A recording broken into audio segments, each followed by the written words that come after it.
Comment allez-vous? J'espère que vous allez bien. Nous sommes à présent, je suis à présent en direct, un petit peu en retard. Je vous prie de m'excuser. Alors, j'ai quoi? J'ai 2 minutes de retard. Pendant que vous connectez, j'attends que vous vous connectiez et je dis hello à tous ceux qui se connectent. Bonsoir. Alors, ici à Paris, il est 21h. Si vous êtes aux Antilles, c'est toujours bonsoir, hein. On est l'après-midi. Merci à tous ceux qui se connectent pour ce live. Voilà, ce deuxième live euh, que j'avais prévu de faire un peu plus tôt, vers le 28 décembre. Et puis, on va dire que j'ai pas réussi à trouver une date qui convenait à tout le monde. Il y a eu 50-50. Et je me suis dit, on va attendre l'année, laisser les fêtes passer. Et puis, faire un live en janvier pour le premier live de l'année, on va dire, de Diomédius. Et je suis très heureuse d'être avec vous ce soir. On va tenter effectivement, comme la dernière fois, d'aborder des sujets, répondre aux questions. Je ferai mon possible pour tous les commentaires. Je sais que des fois j'ai des petits ratés. Donc ce soir je ferai mon possible. Merci d'ores et déjà à tous ceux, toutes celles qui se connectent et qui participent, qui font vivre ce live. Ce live, c'est pas, j'aime pas faire des mots. Alors, j'aime pas faire des monologues. En même temps, bon, le principe du live toute seule, c'est qu'effectivement, je vais parler longtemps.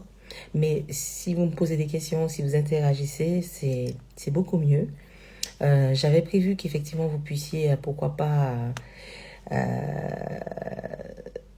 que vous puissiez monter dans le live. Vous pouvez le faire. On essaiera de le faire ce soir. Ceux qui veulent vraiment vous me faites une demande de passer un live. Le problème, c'est que j'espère qu'il n'y aura pas de soucis techniques. On va faire un essai. Si ça passe, franchement, ça serait génial. Donc, n'hésitez pas. Alors, je vois déjà des premiers messages. Et Dodo, tu es là. Dorian. Alors là, il y a déjà des saluts de personnes que je connais pas d'ailleurs. Bienvenue à toutes, à tous. Dorian et Chrétien pas trop, je sais que c'est Maëva. Merci Maëva d'être là, même si peut-être que tu resteras pas, mais j'en sais rien, qu'importe. Même si tu es de passage, hello. Bienvenue à vous qui vous connectez. Je vous laisse encore un petit peu de temps. Je vais dire un peu de quoi on avait parlé la semaine dernière. Non, la dernière fois. C'était le 22 décembre. On a abordé pas mal de choses. On avait d'abord parlé de la rupture. Comment finalement traverser une rupture, ce qui était pas... Parce que je me suis basée sur des questions que j'avais reçues. Ce soir, on va continuer d'ailleurs avec toutes les questions que j'avais reçues. Mais on a pu aborder la question qui m'avait été posée, comment faire face à une rupture. On peut dire ça comme ça, c'était pas vraiment la question, mais voilà, on était sur le sujet de la rupture. Il y a eu ensuite, on a enchaîné sur comment trouver la bonne personne. Alors, cette question qui m'avait été posée comme cela, comment est-on sûr que c'est la bonne personne? Donc, on a pas mal échangé, j'ai pas mal dit ce que je pensais par rapport à ça. C'était quoi cette histoire de bonne personne, etc. On a tenté de le définir. Et puis finalement, on a quand même, on a répondu à cette autre question. On a enclenché sur les standards. Est-ce qu'on doit baisser ces standards finalement à passer un certain âge? Et la question m'avait été aussi posée. Et effectivement, j'avais donné mon avis sur cette question. Et mon avis, en tout cas pour résumer, était basé sur le fait qu'il n'y a pas à descendre ou augmenter ces standards. Il n'y a plus qu'à, lorsqu'on est dans un célibat que l'on trouve long, je sais pas, en tout cas selon son point de vue, il n'est pas question de descendre des standards, il est question de finalement continuer à croire que ce qui est bon pour nous, ce qui est la bonne personne, euh, celle enfin en tout cas qu'on souhaite rencontrer, arrivera certainement si effectivement on met en branle, on met en place des choses, parfois c'est parfois c'est des actions proactives. J'aime beaucoup parler de démarches proactives. Et des fois, on ne trouve pas cette personne dans ces démarches proactives. C'est ce que j'expliquais. Et que parfois, cette personne peut se trouver au détour d'un, je sais pas moi, hein, dans un magasin, etc. On peut faire une rencontre tout à fait fortuite, même en ayant des démarches proactives. euh, parce qu'on est dans quelque chose de positif, qu'on est ouvert à ce qui se propose autour de nous, qu'on a les yeux grands ouverts. Et je sais que c'est pas évident, hein, tout ça, parce qu'on a cette impression que non, mais je n'attire pas les bonnes personnes, personne ne me regarde. Et avec Diomélus, j'ai remarqué qu'effectivement, j'ai beaucoup ça comme retour, cette sensation de ne pas plaire, de cette sensation. Et pourtant, et pourtant, euh, durant cette année, j'ai pas mal de personnes qui ont fait des rencontres alors qui pensaient qu'effectivement, non, non, c'était mort, ils n'allaient pas rencontrer. J'ai même pas eu à leur présenter quelqu'un, puisqu'évidemment, il y a des choses qui se sont passées et qui ont été de l'ordre de la proactivité finalement. Et parfois, c'est des histoires qui n'ont pas duré, mais ça a été vraiment des expériences. Et c'est vrai que moi, j'accompagne dans ça, parce que c'est dans ces petites expériences qu'on a qui nous prouvent qu'effectivement, oui, on plaît. En vrai, on plaît. Après, faut trouver cette personne avec qui s'ajuster, parce que bon, des fois, ben, il y a des attentes qui sont pas les mêmes, etc. On discute et on voit que ça va pas le faire. Mais c'est toutefois une expérience. Et voilà. Donc, merci à toutes les personnes qui m'ont rejointe. Merci d'être là. Je vais, je vais commencer sur une question. Alors, vous me permettez de regarder mes notes, puisque j'ai tenté de préparer aujourd'hui, parce qu'on n'avait pas répondu à toutes les questions. Et j'avais reçu une question la dernière fois. Euh, donc, je la retrouve. Alors,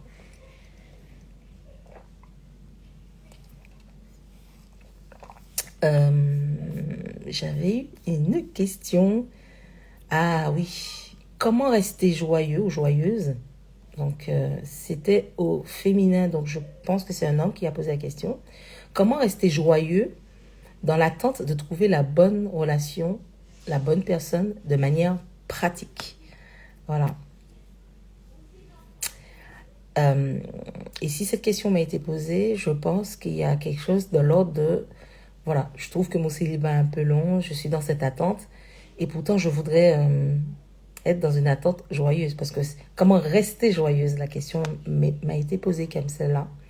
Et euh, oui, je regardais s'il y avait des messages. Oui, j'ai des bonsoirs. Hello Sarah, bonsoir Renette. Oui, hello Maëva. Ouais, merci. Désolée, je vais être attentive donc, cette fois parce que la dernière fois j'ai raté quelques messages. Donc c'est pour ça. Donc cette question m'a été posée et j'aimerais quand même dire que moi je n'ai pas de réponse miracle. Sarah, c'est pas la vérité. Ce qu'elle dit, c'est pas la vérité absolue. Je tente de donner mon avis avec ce que j'ai compris sur les relations. Comment rester joyeux ou joyeuse quand on est dans l'attente? Je pense que pour être honnête avec vous, il n'y a pas, de mon point de vue, vraiment, à, à, à vouloir à tout prix être heureux, joyeux, en fait. On peut être triste dans cette attente-là, et c'est OK, en fait. Parce que quand on ressent cette solitude qui nous pèse, par exemple, cette tristesse, il faut l'accepter, ça. Faut pas... Enfin, je dis faut pas. Je vous assure, je donne vraiment mon avis. J'aurais vraiment conseillé de ne pas rentrer dans quelque chose où il faut absolument que je sois joyeuse. Absolument, parce que je veux montrer aux autres que je suis fort, que je suis forte, que tout va bien, alors qu'en vrai, euh, c'est important de rester soi et d'authentique et d'accepter ce qu'on ressent. J'en ai parlé la fois dernière. C'est important je crois, de ne pas se forcer à vouloir être comme les autres voudraient qu'on soit, c'est-à-dire une célibataire ou un célibataire joyeux d'être seul. Euh, on peut l'être, hein, attention, parce que je vais en parler, mais je pense que c'est important de ne pas être à la recherche de cela pour pouvoir se dire, ouais, je suis un bon ou une bonne célibataire parce que je suis joyeuse. Donc, il faut accepter le fait qu'on, oui, ça nous pèse et c'est OK. Et c'est dommage parce que je trouve qu'il n'y a pas assez d'oreilles sur cela dans nos communautés. Là aussi, c'est mon avis. Et d'ailleurs, le duo Mélus est né aussi de cette constatation-là, qu'il n'y a pas d'oreille pour cela, sur ce sujet-là. Et parfois, on est stigmatisé quand on est seul. J'ai 40 ans, je suis un homme, je suis pas encore mariée, j'ai pas d'enfant, c'est suspect. J'en ai parlé la semaine dernière. Et on est stigmatisé plutôt qu'écouté sur... Mais cet homme, est-ce qu'on sait son parcours? Est-ce qu'on sait ce qu'il a vécu? Est-ce qu'on sait où est-ce qu'il en est dans sa vie? Est-ce qu'on sait ses échecs, ses victoires, ses combats, ses... Voilà. Donc, je pense que un homme qui veut à tout prix montrer qu'il est heureux seul, c'est dommageable, mais je crois qu'il le fait des fois. Je ne parle même pas des femmes, je parle vraiment d'un homme. Il le fait parce qu'il faut rester fort. Et je vois quelque chose qui me plaît, la vulnérabilité. Voilà. Le mot est dit, la vulnérabilité. Faire preuve de vulnérabilité, c'est quelque chose, c'est vraiment une situation d'inconfort. Et les hommes, surtout, c'est compliqué de montrer qu'on est faible par rapport à cette situation de solitude qui nous pèse. Et on est stigmatisé. Donc, qu'est-ce qu'on va faire? On va avoir une attitude où on montre qu'on est joyeux. Enfin, même si on ne l'est pas. Et je pense que c'est dommageable. Parce qu'en vrai, si on se sent seul, et que la solitude nous pèse et que on en a marre d'être célibataire, ben c'est ok. On doit pouvoir ressentir. Et on devrait trouver des oreilles qui nous écoutent sur ce sujet. En tout cas, moi, je suis cette oreille-là. Je le dis et je le redis, Dieu Milieu, ce n'est pas une agence matrimoniale pour pouvoir mettre les gens ensemble. Oui, Dieu me donnera cette possibilité, enfin, me donne cette possibilité-là d'être un outil pour faire des gens se rencontrer. Mais avant tout, c'est d'abord une oreille importante, je crois, qui doit manquer certainement. Alors, je ne dis pas ça parce qu'il existe des professionnels, et heureusement. Et je vous dis toujours, prenez soin de votre santé émotionnelle, votre santé mentale. Heureusement, il y a des... Donc, je ne suis pas en train de dire qu'il n'y a pas d'oreilles de manière... Oui, il y a des oreilles, mais c'est vrai qu'il y a un aspect pécunier derrière. Mais aujourd'hui, je crois qu'on on en a parlé la semaine dernière. Pas d'excuses, aujourd'hui, c'est remboursé. Bon, en tout cas, il y a des choses qui avancent sur le sujet. Et je disais qu'effectivement, voilà, pour commencer à répondre à cette question de comment rester joyeux, je voulais quand même déjà déblayer et dire il est ok aussi d'être pas forcément joyeux. Et je sais, pour être passé par ça, par une solitude qui a duré des fois assez longtemps, je crois comprendre que on a cette pression sociétale qui nous demande d'être joyeux, alors qu'on est seul et que des fois ça nous pèse. Donc c'est important, oui, d'être soi et de ne pas chercher à être joyeux pour les autres. Maintenant, on peut l'être joyeux. Attention, mon discours n'est pas là pour dire à quelqu'un qui a envie justement de vivre son célibat de manière à transmettre quelque chose de joyeux. Si on veut y aller, il n'y a aucun souci, bien évidemment. Et ça demande effectivement beaucoup de... ça demande, j'allais dire des efforts, mais non. Ça demande pas des efforts. Ça demande quand même, en tout cas, de prendre sur soi et de vivre son célibat sous des angles, sur un angle différent, sur une autre perspective. Prendre de la hauteur par rapport à son célibat et le voir dans une autre perspective. Bien souvent, on est célibataire, et là je parle aux femmes et aux hommes, hein, mais on prend pas de la hauteur sur ce qu'on est en train de vivre. Et si j'ai une première chose à dire par rapport à comment finalement rester joyeux, s'il faut vraiment répondre à ces questions, c'est effectivement prendre de la hauteur. Constater qu'effectivement on est seul, et ça, c'est une image, ça nous renvoie à quelque chose de négatif, et pourtant il se peut qu'il y ait des choses positives par notre célibat. Et là, je vais revenir sur quelque chose que j'en ai parlé la semaine dernière, sur l'intimité qu'on a avec Dieu. Parce qu'effectivement, aujourd'hui, je suis chrétienne, et c'est vrai que j'ai des valeurs chrétiennes, et c'est vrai que je parle à des chrétiens. Maintenant, on pourrait ne pas se retrouver dans ce discours, et à ce moment-là, effectivement, je peux comprendre.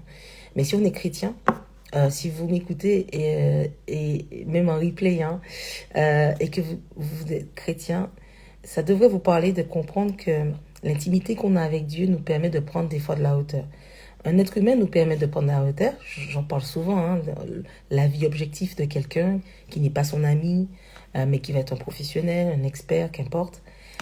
C'est intéressant. Mais l'avis de Dieu aussi compte.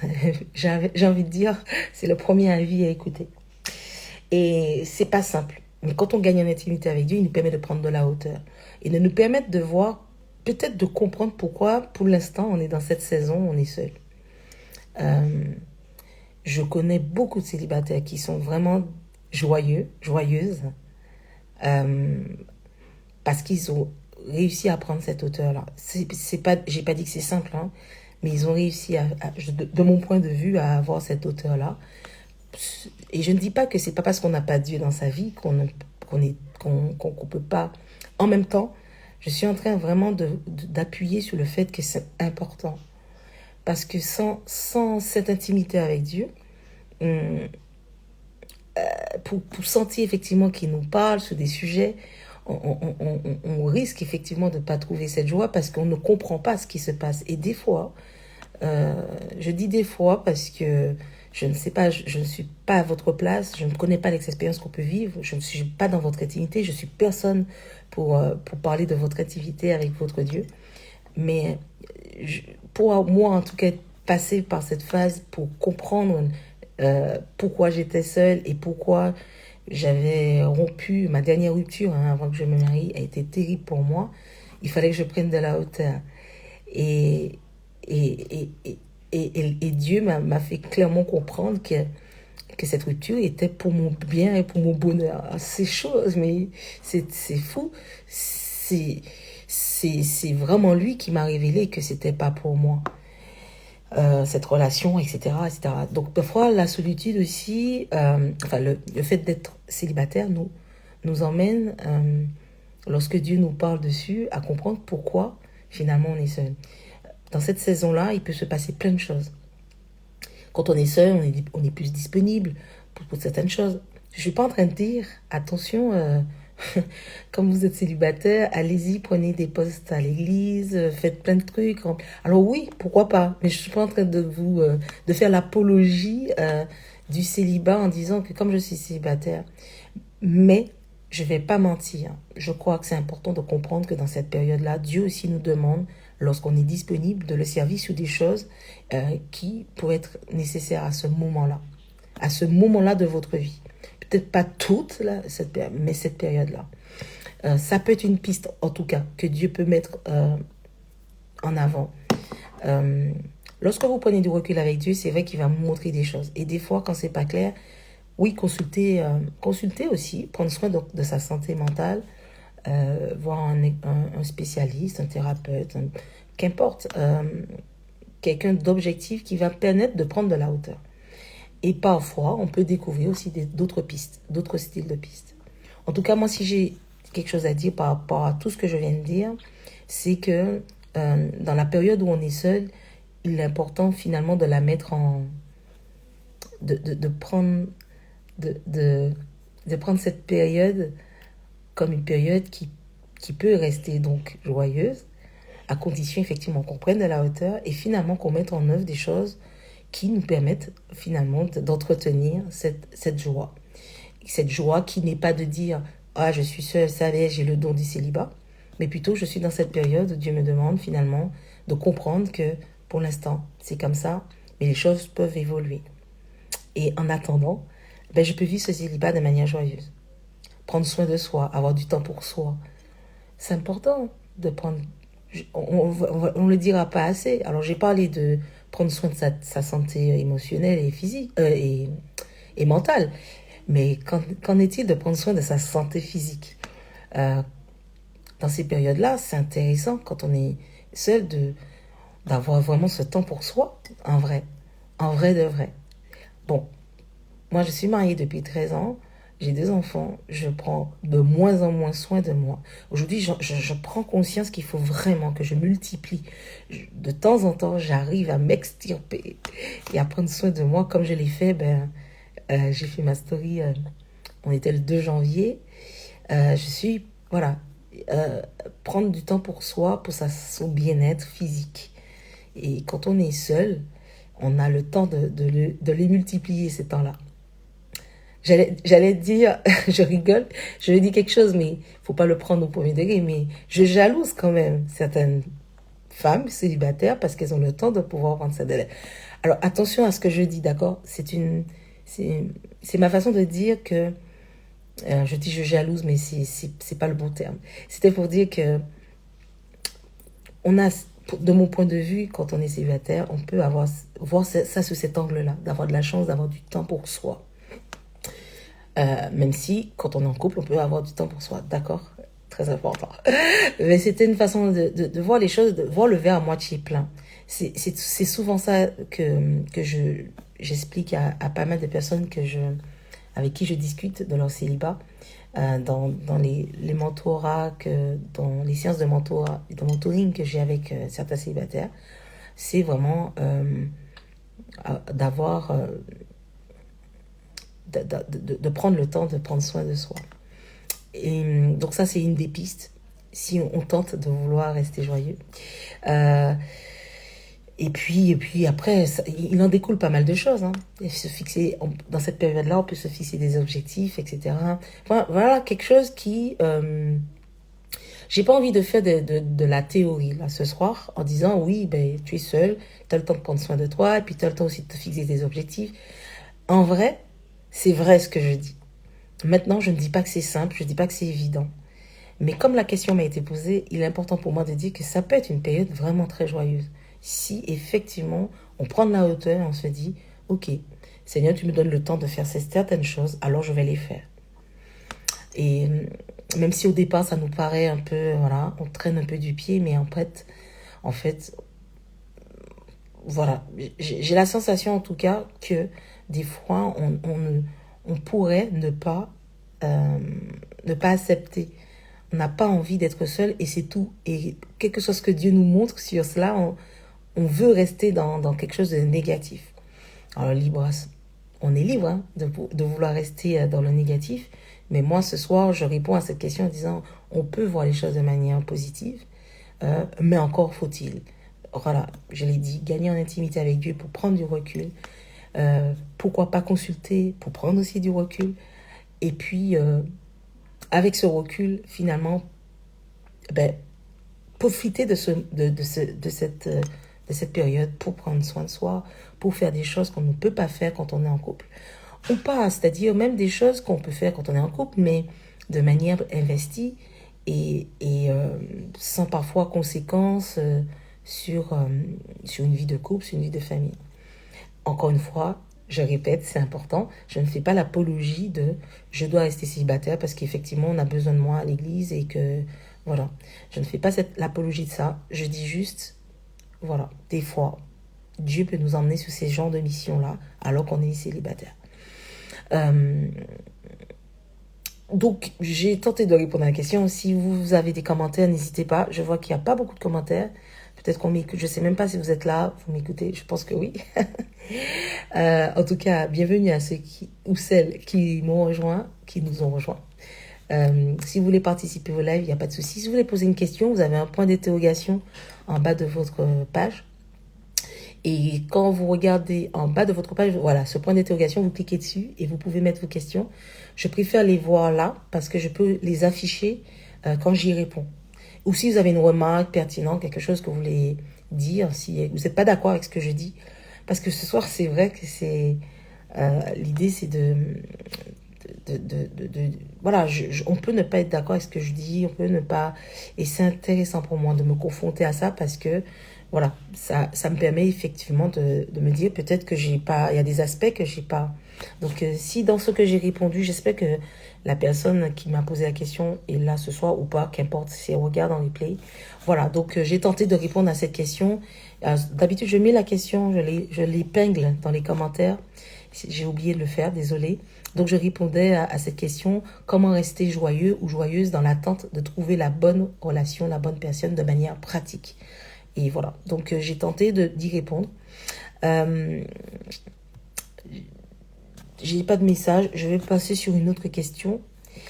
Il faut que je la retrouve parce que comme la semaine dernière, j'ai répondu pas dans l'ordre que ça m'a été envoyé puisque j'avais J'avais voulu effectivement ne pas répondre dans l'ordre et que ce soit cohérent parce que j'avais commencé par un sujet et j'ai pu aborder les autres questions.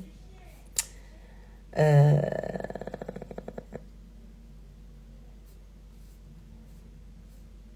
alors, désolée, je regarde.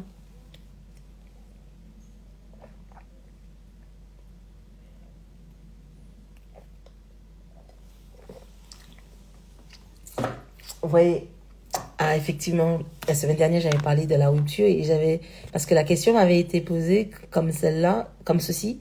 Comment passer à autre chose suite à une déception amoureuse? Comment passer à autre chose? Et c'est vrai que passer à autre chose, je disais que c'était pas ça le souci parce que passer à autre chose, c'est pas simple.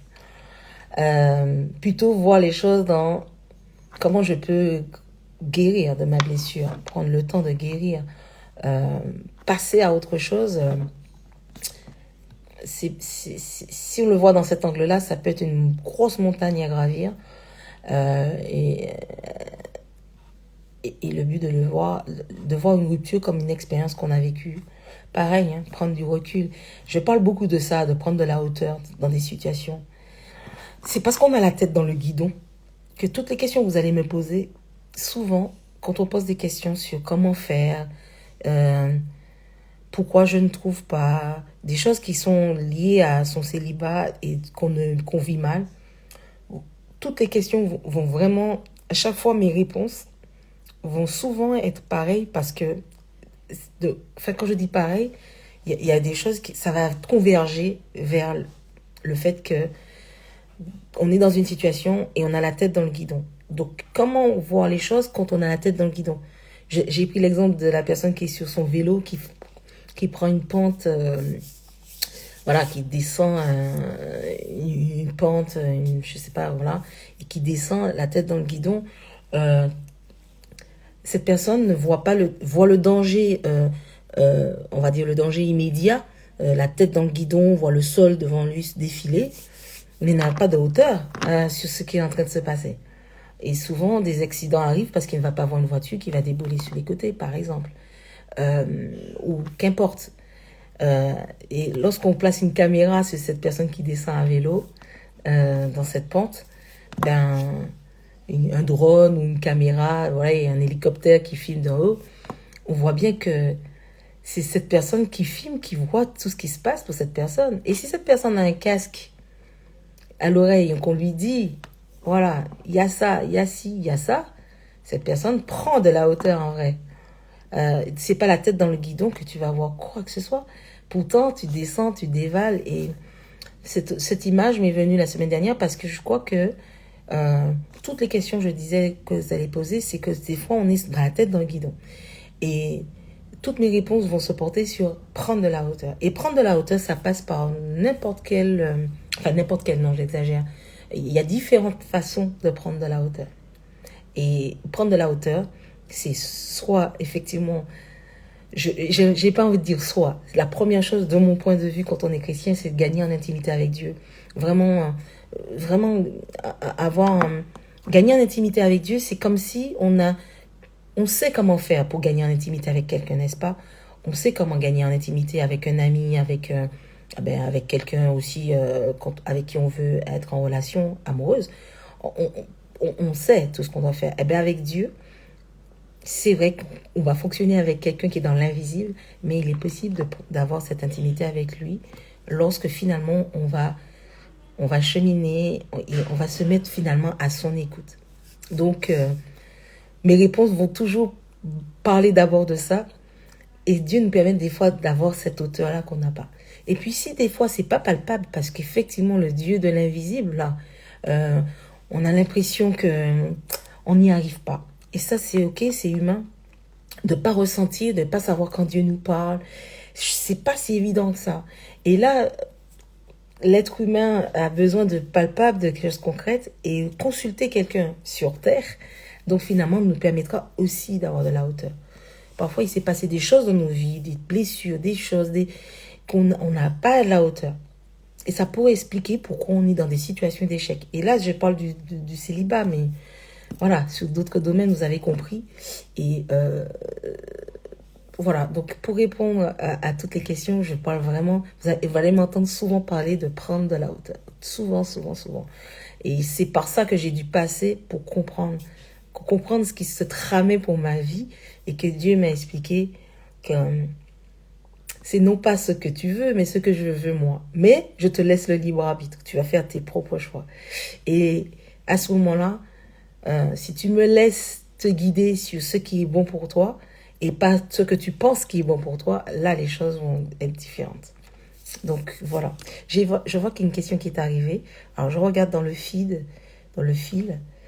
Non, j'ai pas de question. Alors, j'ai une question. Ah oui, j'ai des questions. Je vais l'afficher. Alors, comment garder espoir, surtout après un très long célibat? Alors, j'en ai parlé un petit peu tout à l'heure, je vais revenir dessus. J'ai une autre question. Quelle conversation a abordé la première fois avec son futur partenaire? Ah, intéressant. Parce que je regarde souvent comment la question m'est posée. Parce que là, il m'est posé la question comment les conversations abordées avec son futur partenaire. Donc, ça veut dire que tu intègres que la personne qui est en face de toi pourrait être un potentiel futur partenaire. Et ça peut changer la donne. Parce que les conversations peuvent être différentes selon comment on aborde. C'est très intéressant cette question, je vais y répondre. Comment se comporter la première fois face à son futur partenaire? Ah, donc ça, c'est un peu lié, c'est la même personne qui me pose cette question. Comment se comporter la première fois face à son futur partenaire? Donc, j'ai deux questions, je vais y aller. Je vais répondre, puisque j'avais déjà quand même, je ne veux pas être redondante, mais la personne me pose cette question. Audrey, je vais répondre. Comment garder espoir, surtout après un très long célibat? Donc, j'en ai parlé tout à l'heure, puisque la semaine passée, le premier live, j'en ai parlé. Après un long célibat, c'est vrai qu'on n'avait pas parlé du long célibat. Alors peut-être que c'est fait que cet aspect-là, je n'avais pas vraiment, je n'étais pas allée en profondeur. Donc je vais y aller direct dessus. Le long célibat, ça veut dire que finalement, on a pris des habitudes de vie. On a construit autour de ce célibat. J'ai fait même, si vous allez sur ma page Instagram et vous pouvez retrouver une vidéo où je parle de cela.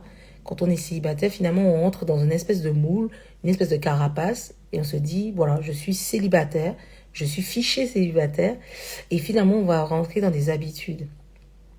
Et en fait, quand on parle de garder espoir, ça rejoint tout ce que j'ai dit tout à l'heure. C'est qu'effectivement, arrivé à un moment, il faut prendre de la hauteur, donc, je vais le dire, hein, parce qu'en vrai, déjà, il faut accepter, et on l'a dit au début, sa vulnérabilité, c'est-à-dire comprendre que on peut être vraiment triste. Accepter qu'on est triste d'être seul. Ça, c'est la première chose. Accepter que c'est pas top, on se sent pas bien dans cette solitude. Au lieu de vouloir rester joyeuse pour les autres, c'est-à-dire une espèce de carapace pour dire, moi, je suis bien toute seule. Je suis bien. Et à force de se le répéter, on est dans quelque chose où on a créé une espèce de carapace. Et cette carapace va être très dur à briser. C'est pour ça qu'après un long célibat, si on ne s'est pas construit dans quelque chose de prendre de la hauteur sur sa vie, comment ne pas s'enfermer dans cette carapace, plus on va cultiver quelque chose où on ne s'enferme pas, mais qu'on est dans une vie où on chemine, on a des... je disais qu'on a cette période pour faire des choses qui font sens pour notre vie. On a du temps pour faire ceci, pour faire cela, pour prendre soin de soi, etc., etc. On va construire, on va pas créer une carapace, mais on va créer quelque chose de positif pour sa vie. Et après un très long célibat, si pendant son célibat, on n'a pas fait ce travail-là, ça va être très, très, très compliqué de rentrer dans quelque chose où on voudra... j'aime bien le terme relationner avec quelqu'un, entrer en relation, cheminer avec quelqu'un, parce qu'on n'aura pas, je le redis encore, pris de la hauteur sur ce qu'on est en train de vivre. On a créé une espèce de monde autour de soi, on fait tout toute seule, on paye ses factures toute seule, on voyage toute seule, on fait plein de choses toute seule. Je dis toute seule parce que la question m'a été posée par une femme, mais ça peut être un homme. En vrai, ça peut être un homme. On est vraiment dans quelque chose, on vit, on est tout seul. Euh, et on fait tout seul. Et on se dit, à un moment donné, on a tellement mis en avant qu'on était bien toute seule ou tout seul, et ben qu'en fait, euh, il arrive que on perd espoir justement parce que on a créé cette carapace. Je dis pas que c'est voulu, mais aujourd'hui, je suis là pour dire attention à certaines personnes. C'est pour ça que j'avais fait cette vidéo à l'époque. Attention, on est libre de faire ce qu'on veut, mais attention. C'est-à-dire de rentrer dans cette routine, de créer une carapace, de créer un mur autour de soi qui va être très dur à surmonter après. Et ça va être très compliqué. Donc, pour répondre à ta question, Audrey, je suis pas là pour dire que j'ai la réponse à cette question, la réponse absolue. Je dis, mais comment garder surtout espoir après un très long célibat? Je pense qu'en vrai, au moment où on a conscience qu'on a créé cette carapace autour de soi, il est important finalement, je le redis, de prendre de la hauteur, de voir comment on est en train de vivre ce célibat et finalement, voilà, intégrer qu'on peut être joyeux, mais pas pour plaire aux autres, mais on peut être joyeux, joyeuse dans son célibat parce qu'on va pouvoir être consciente ou conscient que Dieu nous a dit, ben, cette période-là, je te donne l'occasion de faire ci, de faire ça, d'aller de l'avant et de ne pas fermer des portes, de relationner avec les autres et de ne pas surtout mentir aux autres en disant oui, je suis bien toute seule. Non, si on te demande comment tu vas, alors je sais que c'est pas simple, mais dire la vérité sur le fait que voilà, se montrer vulnérable. Et des fois, ça ouvre pas mal de portes aussi, ça, de montrer qu'effectivement on est aligné. Donc, je ne sais pas si j'ai répondu à ta question, Audrey, mais l'idée était quand même de parler du fait que c'est important de moi, je vais parler à des personnes qui se sentent concernées ce soir. Toutes ces personnes qui se sentent concernées dans comment garder espoir. En vrai, vous avez espoir, en vrai. Si vous vous posez ces questions, c'est que vous avez espoir. Donc, pour le garder, il faut vraiment s'arrêter et comprendre ce qu'on est en train de vivre. Pas la tête dans le guidon, mais avoir du recul. Et c'est souvent quelqu'un d'autre, un tiers objectif, pas nos proches. Alors justement, je vais peut-être parler de ça vite fait. Nos proches, nos amis, nos meilleurs amis, voilà, vont souvent nous donner des conseils, nous parler par rapport à notre célibat. Et ils peuvent être de très bons conseils. Attention, je ne suis pas en train de dire qu'il n'y a pas de... Voilà, moi-même, j'ai des proches célibataires et je peux aussi, toutefois, alors pas donner mon avis sur la vie de la personne, mais être une oreille pour cette personne, etc., etc.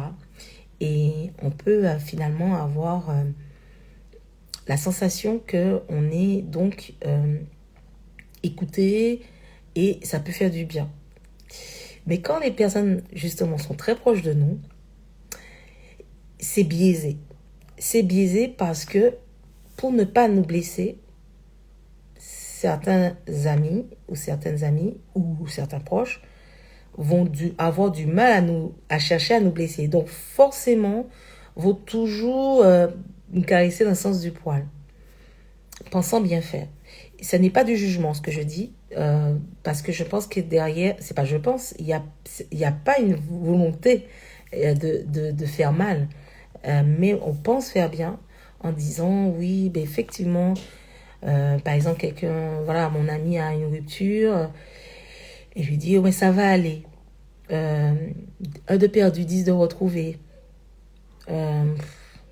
Ouais.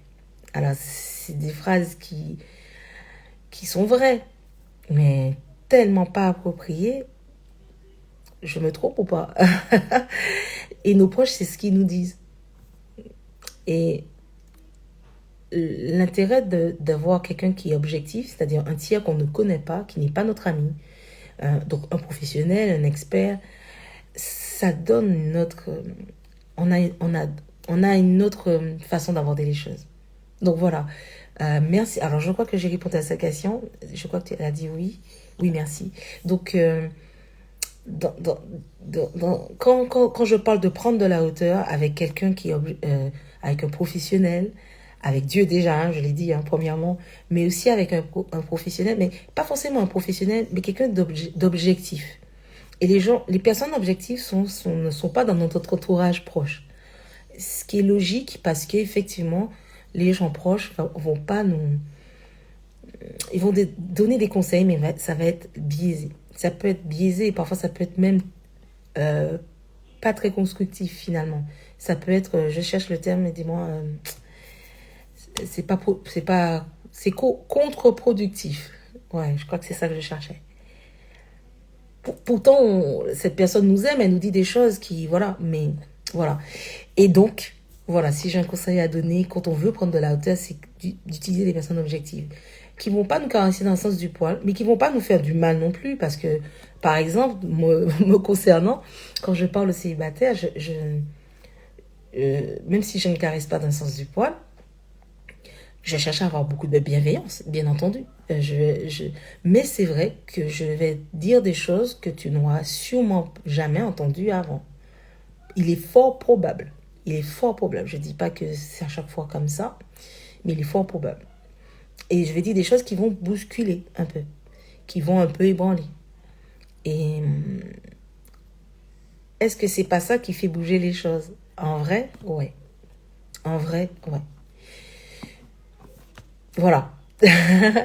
En tout cas, j'ai tenté de répondre à ces questions, même si j'en avais pas mal parlé. Et ne me laissez pas seule. Si vous voulez parler en commentaire, n'hésitez pas. Je vais passer sur la question que j'ai eue. Donc, une autre question. Quelle conversation a abordé la première fois avec son futur partenaire et comment se comporter la première fois face au futur partenaire. Donc la question, je l'ai dit tout à l'heure, elle est intéressante, surtout de la façon dont elle m'a été posée. Je vais mettre celle-là, mais je vais répondre aux deux en même temps du coup. Donc c'est quoi la première conversation et comment se comporter la première fois face à son futur partenaire. Donc je vais répondre volontairement sur cet angle de je vois en cette personne un potentiel futur partenaire. Parce que c'est pas la même chose quand on n'a pas la sensation que c'est un futur partenaire. Il y a tellement à dire sur ça. Parce que justement, sur les deux angles, les choses sont intéressantes à aborder. Parce que souvent, on est face à quelqu'un et la première chose qu'on se dit, on se dit, ça ne peut pas être cette personne avec qui je peux être. J'en ai parlé dans mon premier post de l'année 2025 où quand on a appris quelque chose sur le profil de la personne qui est en face de nous, quand on sait quelque chose qu'on nous a dit sur cette personne et qui s'avère vrai, hein, d'accord, je ne parle pas d'un, comme on dit aux Antilles, un Milan, un truc pas vrai, mais un truc qui est vrai, ça nous empêche de voir cette personne comme un futur partenaire. Et là, les discussions ne sont pas les mêmes. Tandis que notre cerveau, malheureusement, je dis malheureusement, je m'entends, hein, le réflexe, le truc instinctif, c'est lorsqu'on va parler avec quelqu'un qu'on va prendre pour un potentiel partenaire, donc quand on est une femme, enfin, vous avez compris, une ou un potentiel partenaire, eh ben, il n'y aura que des choses positives. On va voir cette personne, déjà on va la trouver belle physiquement, il n'y a pas photo, et ça c'est top. Et puis aussi, qu'on ne sait rien d'elle. Et il n'y a rien de négatif sur cette personne. Donc, la conversation a une tournure plus intéressante de connaître, apprendre à connaître quelqu'un. C'est pour ça que répondre à cette question-là, ce serait d'abord de répondre à cette question sous un prisme. Voilà, la personne en face de moi, je la connais peu, mais je la trouve belle, j'ai un coup de cœur. Voilà, j'ai en face de moi quelqu'un où il y a un coup de cœur qui semble réciproque. Voilà. Je vais répondre à ces questions sur cet angle-là. Mais après, je vais le prendre sur un autre angle, d'accord? Lorsqu'on a une conversation avec quelqu'un qui nous plaît, mais sur un seul point, c'est-à-dire peut-être physiquement, etc. Je vais en parler après. Donc, je vais répondre à cette question. Genre, j'ai un date, quoi, comme on dit, hein, avec quelqu'un qui... on a ressenti que c'est réciproque, et puis on s'est peut-être aperçu une petite fois, et puis on se revoit, d'accord?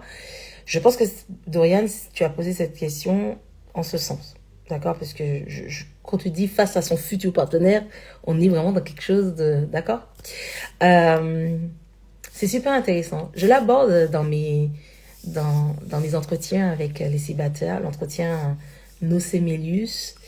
Et je ne vais pas trop en dire sur ce que je dis, dans le sens où chaque histoire est différente. Parce qu'en face de moi, cette année, j'ai rencontré 70 personnes en entretien. J'ai eu 70 personnalités différentes, 70 histoires différentes, 70 discussions différentes, ce qui m'a énormément enrichi.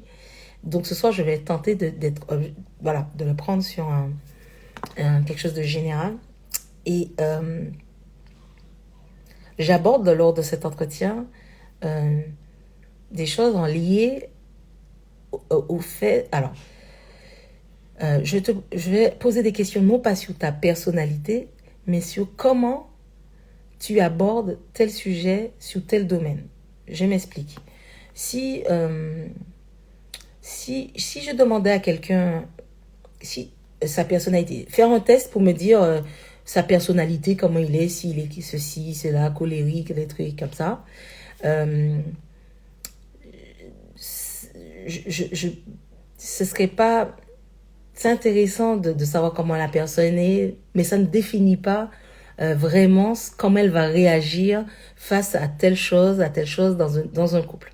Je vais prendre un exemple pour que vous compreniez, parce que je ne sais pas si je suis. Parce que ne vous inquiétez pas, hein, je réponds à la question. Hein. Faire face à quelqu'un, qu'est-ce qu'on va... Ce que je trouve intéressant, c'est quand on aborde quelqu'un qu'on trouve intéressant, qui a un coup de cœur, le réflexe qu'on a, c'est de demander à cette personne mais qu'est-ce qu'il aime, qu'est-ce qu'elle aime,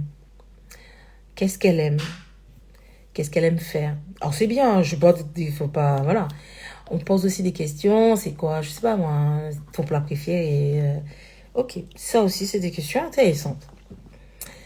Mais c'est pas des discussions, ça va pas emmener sur des discussions profondes, on est d'accord. Hein. Mais ça peut faire la conversation, d'accord. Je suis pas en train de dire qu'il faut pas parler de ça. Ça peut des fois être un bon tremplin. Ce qui est intéressant de parler avec la personne, et je peux vous assurer que ça vous fera une discussion riche et hyper intéressante et profonde, et ça durera même des heures. Mais d'ailleurs, ce que je donne comme conseil, je pense que des personnes l'ont déjà de manière... se sont pas rendues compte que c'est ça qui est cette fameuse conversation qui va durer des heures. C'est quand on aborde avec l'autre, non pas c'est quoi ton truc préféré, c'est quoi ton machin préféré, comment tu es, est-ce que tu veux des enfants, oui, tout ça, bon, ça peut être intéressant. Mais demander à la personne quel est son rapport avec sa famille. Quel est son rapport avec la famille? Alors, la réponse, elle est large. Hein. Mais on ne lui demande pas comment il se comporte avec la famille. Quel est son rapport avec le sujet de la famille? C'est pas pareil. Voilà. Qu'est-ce que ça fait? Et en fait, la personne en face de soi peut rester soit authentique et vous dire vraiment ce qu'elle pense, ou soit vous mentir. Ça, vous ne pouvez pas le savoir. Mais c'est intéressant, soi-même, avant de faire la personne répondre, d'y répondre soi-même avant. Et dire, écoute, voilà ma façon, ma vision. Moi, dans mes relations avec la famille, je suis quelqu'un... j'aime ma famille, mais tout ce qui va être repas dominicaux là, du dimanche, je suis pas très ça. J'aime ma famille, il n'y a pas de souci, mais la famille au sens large, les réunions, les cousinades, les trucs comme ça, c'est pas mon truc. Parce que, et on peut même pouvoir expliquer à l'autre pourquoi. Parce voilà, bref. Mais rester authentique sur vraiment sa vision. Pas mentir, pas dire oui j'aime ça, pas mentir. Et dire à l'autre, et quoi, qu'est-ce que tu en penses?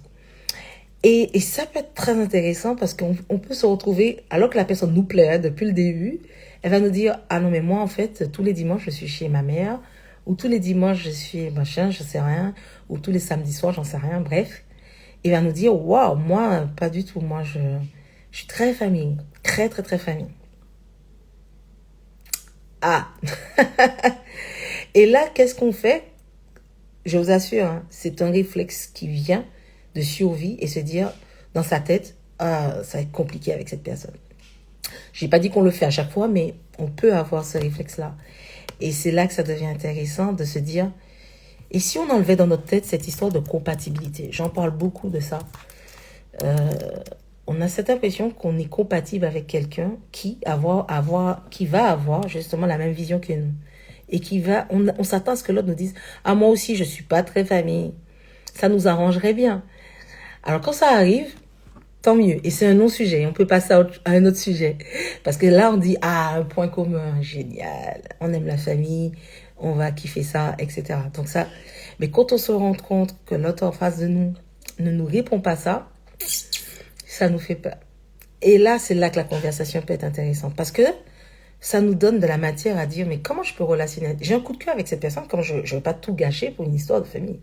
Et finalement, on peut essayer de comprendre l'autre sur son vécu qui fait qu'elle est très famille et l'autre qui ne l'est pas. Et les deux avis, il n'y a pas un qui a raison, il n'y a pas un qui a tort, parce que la discussion peut être très confrontante. Je vous assure, elle peut être très confrontante. Et on a l'impression qu'on se dit, ah ouais, si je me prends déjà la tête comme ça, là, au premier rendez-vous, c'est que c'est mort. En vrai, non, c'est génial en fait. Je dis ça en rigolant parce que j'en ai parlé la semaine dernière. C'est ce qui s'est passé avec celui qui est devenu mon mari. C'était des conversations hyper confrontantes en fait. Et c'est pas des disputes en fait, mais on se prend la tête parce qu'on donne notre avis. Et aucun de nous n'a raison en fait sur le sujet. Chacun a son vécu. Et on peut pas dire je suis mieux que cette personne parce que je suis très famille, par exemple. Voilà le réflexe qu'on a. Et je suis très famille, c'est ok. Je suis pas très famille, c'est ok. Et on peut cheminer ensemble, je vous assure. Évidemment que vous savez qu'on peut cheminer ensemble. Beaucoup de couples solides n'ont pas de points communs sur ces sujets-là. Et ils ont appris, je me mets dedans parce que c'est vraiment ce que j'ai fait, c'est on apprend à cheminer avec quelqu'un avec qui on a un coup de cœur, qui n'est pas d'accord du tout sur ce sujet-là. Et qu'est-ce qu'on va mettre en branle? C'est une discussion qui va nous permettre d'avancer et d'arrêter de croire qu'on est le nombril du monde et que nous, la meilleure façon de voir la chose, c'est d'être très famille. Alors que l'autre va nous apporter des éléments qui vont dire, ah, ouais, je suis pas très famille, mais je comprends. Il y a un vécu, il y a quelque chose, il y a des raisons. Parfois, il n'y a pas de grosses raisons. C'est pas un red flag, quelqu'un qui n'est pas très famille, en fait. Et c'est ça qu'on va nous mettre dans la tête. Ah, le gars, il n'est pas famille. Par contre, s'il a une mauvaise relation avec sa famille, c'est autre chose. On est sur notre sujet. Mais justement, cette conversation va nous emmener dessus. Et de là, et des fois, ça va nous permettre aussi d'avoir du recul. Parce que cette personne, quand on va être très authentique sur notre façon de voir, et elle va commencer à nous dire un peu, nous raconter ce qu'elle vit. Et puis, on va entendre, en fait, ma famille, je les déteste. Je les déteste et j'ai un mauvais rapport avec ma famille. J'ai pas vu ma mère depuis 50 ans. Enfin, bref. Et ça peut être révélateur de choses qui nous permettent de dire, ok, on est dans ce contexte-là. Et très vite, finalement, on est dans quelque chose de confrontant, mais d'hyper intéressant. Plutôt que de demander à l'autre, ouais, c'est quoi ta couleur préférée? Vraiment, vous voyez la différence de discussion, hein? On est d'accord. Je redis, on peut discuter de ces choses-là, mais c'est hyper intéressant de parler de choses qui nous permettent d'aller en profondeur et que ce soit confrontant. J'ai pas dit d'aller se chercher la dispute, mais en vrai, chercher à avoir une discussion qui est pimentée, qui, entre guillemets, nous ébranle pas mal. Pour nous faire avancer, attention, c'est pas quelque chose pour se mettre... mais c'est super intéressant. Et j'en ai parlé la semaine dernière encore. Enfin, je dis la semaine dernière, c'est pas la semaine dernière. La dernière fois, au dernier live, j'ai parlé du fait qu'avec celui qui allait devenir mon mari, Steve, il y avait des conversations qui ont pris des semaines avant qu'on puisse trouver. Et je disais que mon frère, heureusement, a pu témoigner que ce que je disais était vrai. Je vivais chez mon frère, on n'était pas encore mariés. Hein, je vivais encore chez mon frère. Et mon frère voyait les prises de tête. Hein, les prises de tête. Il me disait, sérieux, vous êtes sûr, vous êtes ensemble, vous êtes amoureux, il y a quoi entre vous? Et mon frère était dans le live la dernière fois, il a confirmé qu'il n'y croyait pas une seule seconde à notre relation. Tellement il voyait que ces conversations ne menaient à que des prises de tête. Et pourtant, moi, c'est comme si Dieu me poussait à avoir ces conversations. Et finalement, j'ai transmis à Steve vraiment cette envie d'en découdre. Non pas pour se battre, voilà, mais à comprendre qu'il n'y a ni un qui a raison, ni l'autre qui a tort. On a des vécus différents, on a des points de vue différents sur une même chose. Et ça n'empêche pas qu'on ne peut pas relationner et trouver des solutions par rapport à ça. Et donc, je pense que c'est important d'aller chercher la discussion qui voilà. Je ne sais pas si je réponds à ta question, Dorian, mais là j'ai mis se comporter parce que pour ceux qui viennent nous rejoindre, je réponds à cette question, mais en vrai, elle a posé aussi cette question, Dorian, de quelle discussion je dois avoir, d'accord? J'ai enclenché sur la discussion, mais le comporter, c'est encore un autre aspect. Donc, on va y arriver. Et j'ai donné des exemples de ce qui pourrait être une conversation intéressante. Et c'est un exemple parmi tant d'autres. Il y a tellement de choses qu'on n'aborde pas. Et je pense que c'est intéressant de se confronter à l'autre sur des sujets qui font sens. Et non pas demander à la personne comment elle est, mais quel est son rapport avec ceci. Quel est ton rapport avec la famille? Quel est ton rapport avec l'argent? Quel est ton rapport avec tes croyances? Pas demander à l'autre si tu es croyant. Vous voyez la différence? Quel est son rapport avec ses croyances? Alors on me dit, mais c'est quoi cette question? Cette question veut dire, en fait, comment tu perçois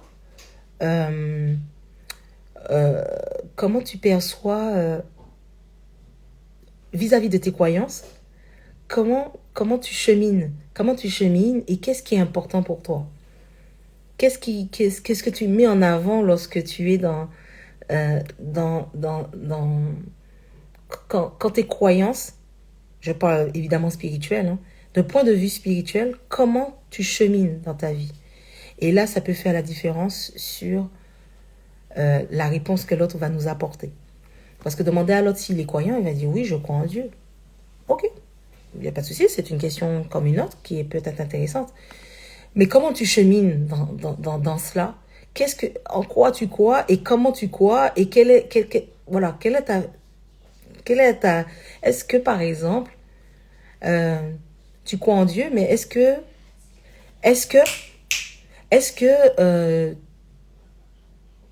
tu crois en Dieu, mais plutôt est-ce que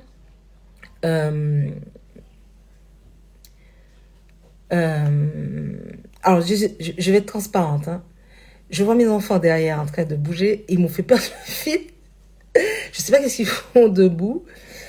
Et désolée, je vais vous excuser. Oui, donc je parlais des croyances.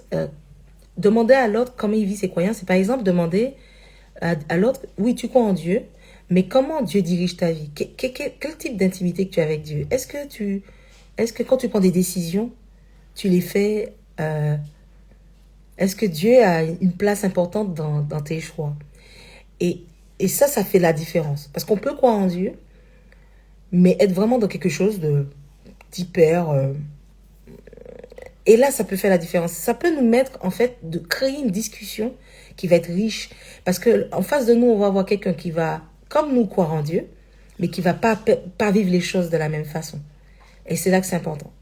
Alors, désolé, je vous demande 10 secondes parce que je vais aller voir ce qui se passe derrière moi. Je suis désolée. Bon, voilà, vu ma vie de maman, je comprends pas trop bien ce qui se passe. Je regarde pour voir s'il n'y a pas de souci. Donnez-moi quelques secondes.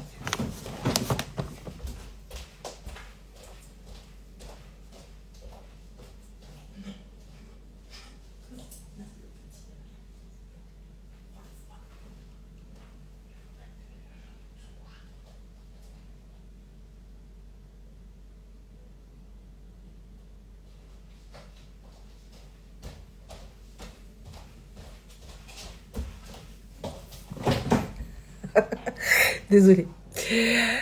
Bref, vraiment désolée. Merci de votre patience. Donc, voilà. Je ne sais pas si vous saisissez ce que je veux dire. Je regarde si j'ai des remarques parce que c'est vrai que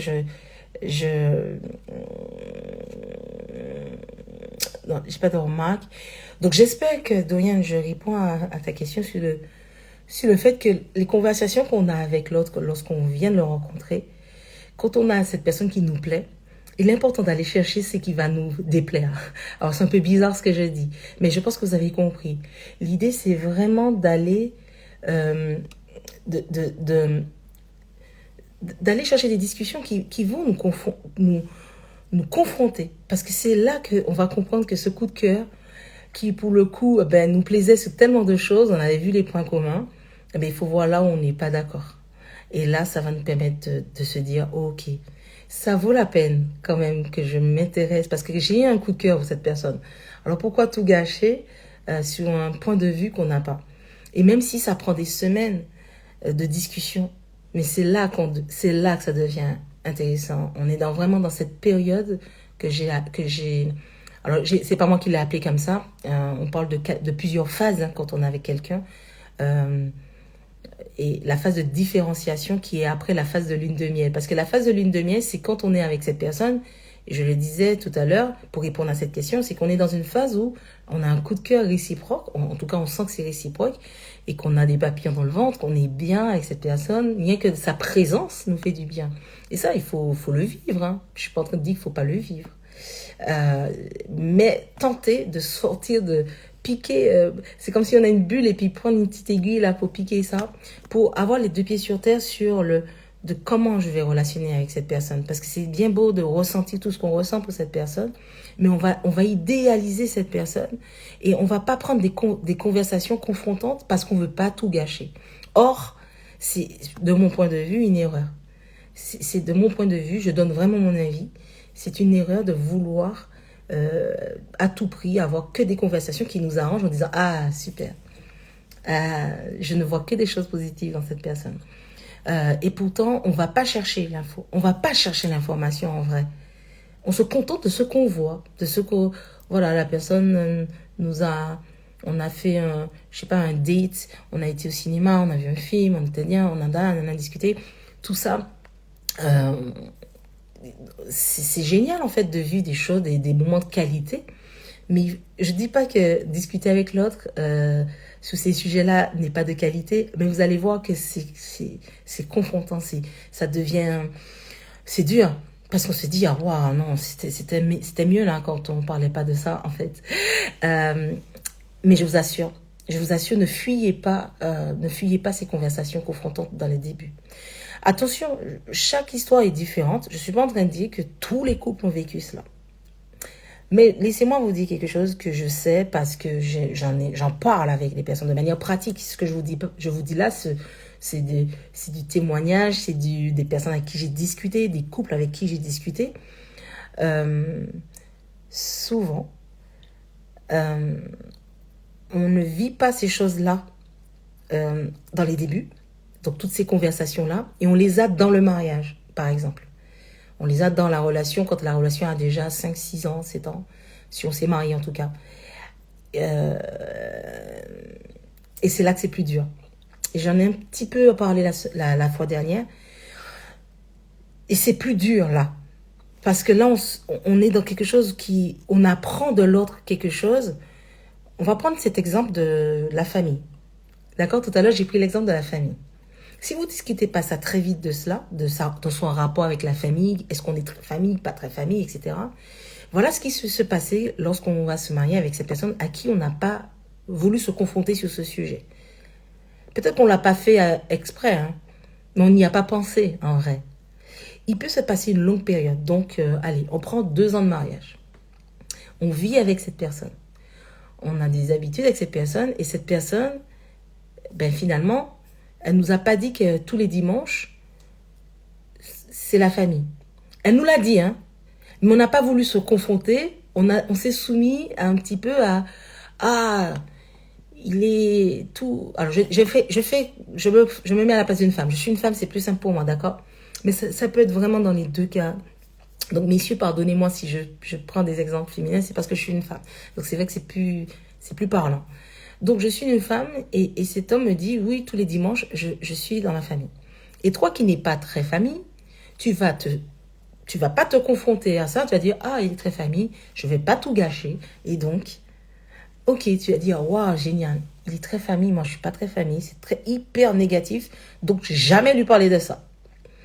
Je vais faire l'effort. Je vais faire l'effort parce que je pense que c'est important, la famille. C'est-à-dire, vraiment, on est dans quelque chose où c'est pas notre truc, mais pour pouvoir être bien avec cette personne, et qu'est-ce qui va se passer?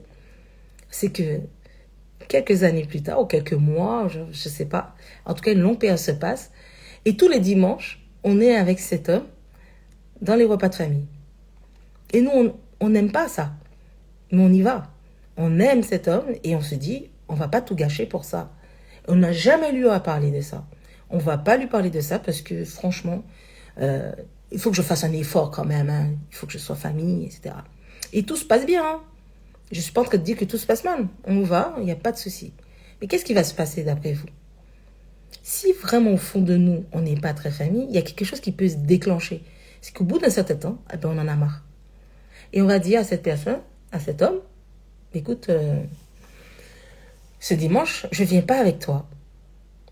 On y a été tous les dimanches. Hein. Et ce dimanche, je viens pas avec toi. Voilà pourquoi il y a des couples qui divorcent aujourd'hui. J'ai pas peur de le dire parce que des fois, je dis pas que tous les couples divorcent pour ça, mais on est des fois sous ce genre de raison-là. Qu'est-ce qui va se passer? Tu viens pas ce dimanche. Alors, il y a plein de choses qui vont se déclencher. C'est, ah bon? Depuis quand? Ah bon?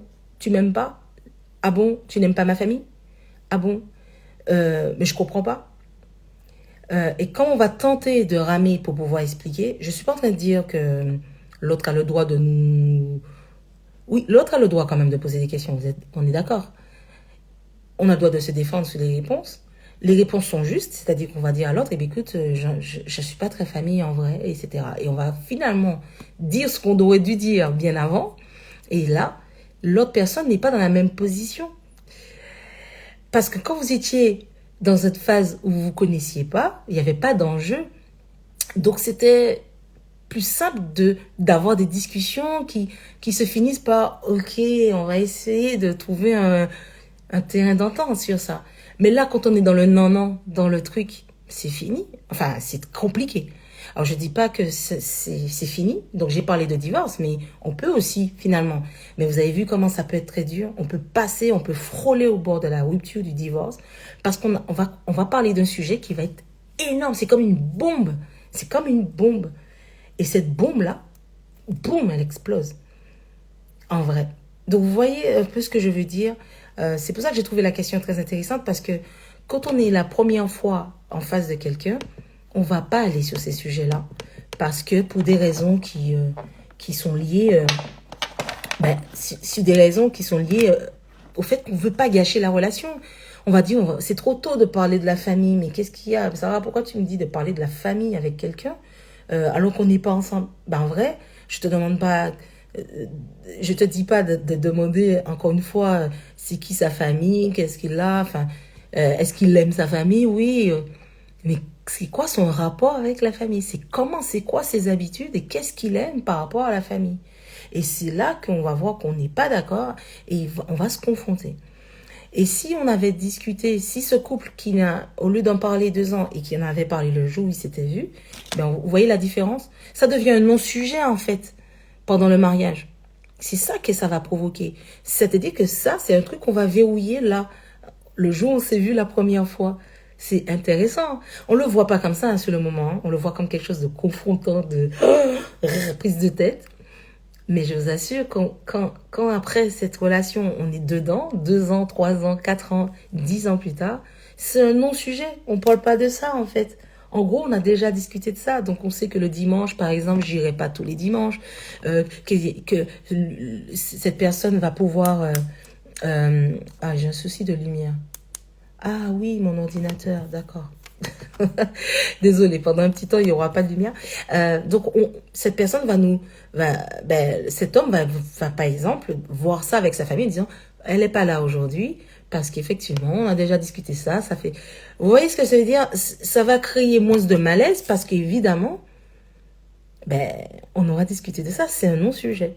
Et qu'importe ce que va penser sa famille, Si cette personne a décidé que sa relation est importante, ben, et que la discussion a été tellement intéressante à prendre, eh ben, finalement, on va pas se battre contre sa famille, etc. Non, c'est, voilà, j'ai vu ça avec elle, avec cette personne, et je pense que il est important que ben, la famille, vous compreniez que ben, elle sera pas là ce dimanche, et elle sera pas là tous les dimanches, et c'est ok.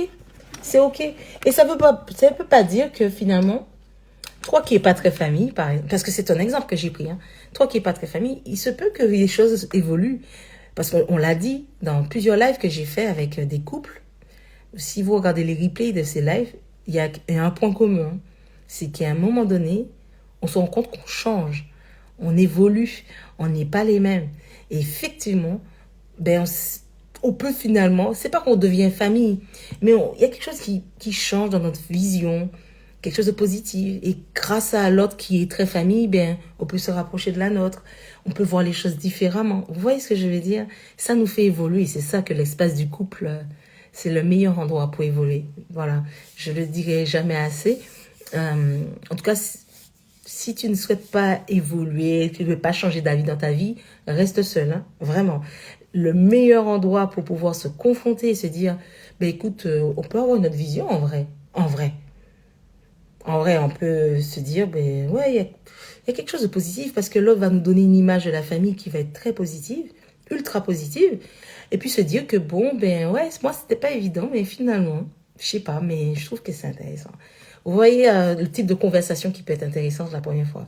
Et comment se comporter?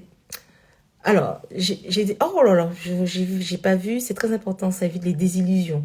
Oui, Amétis, c'est ça.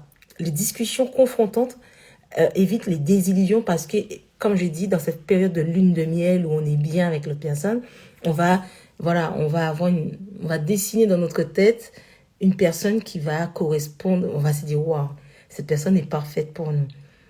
Waouh.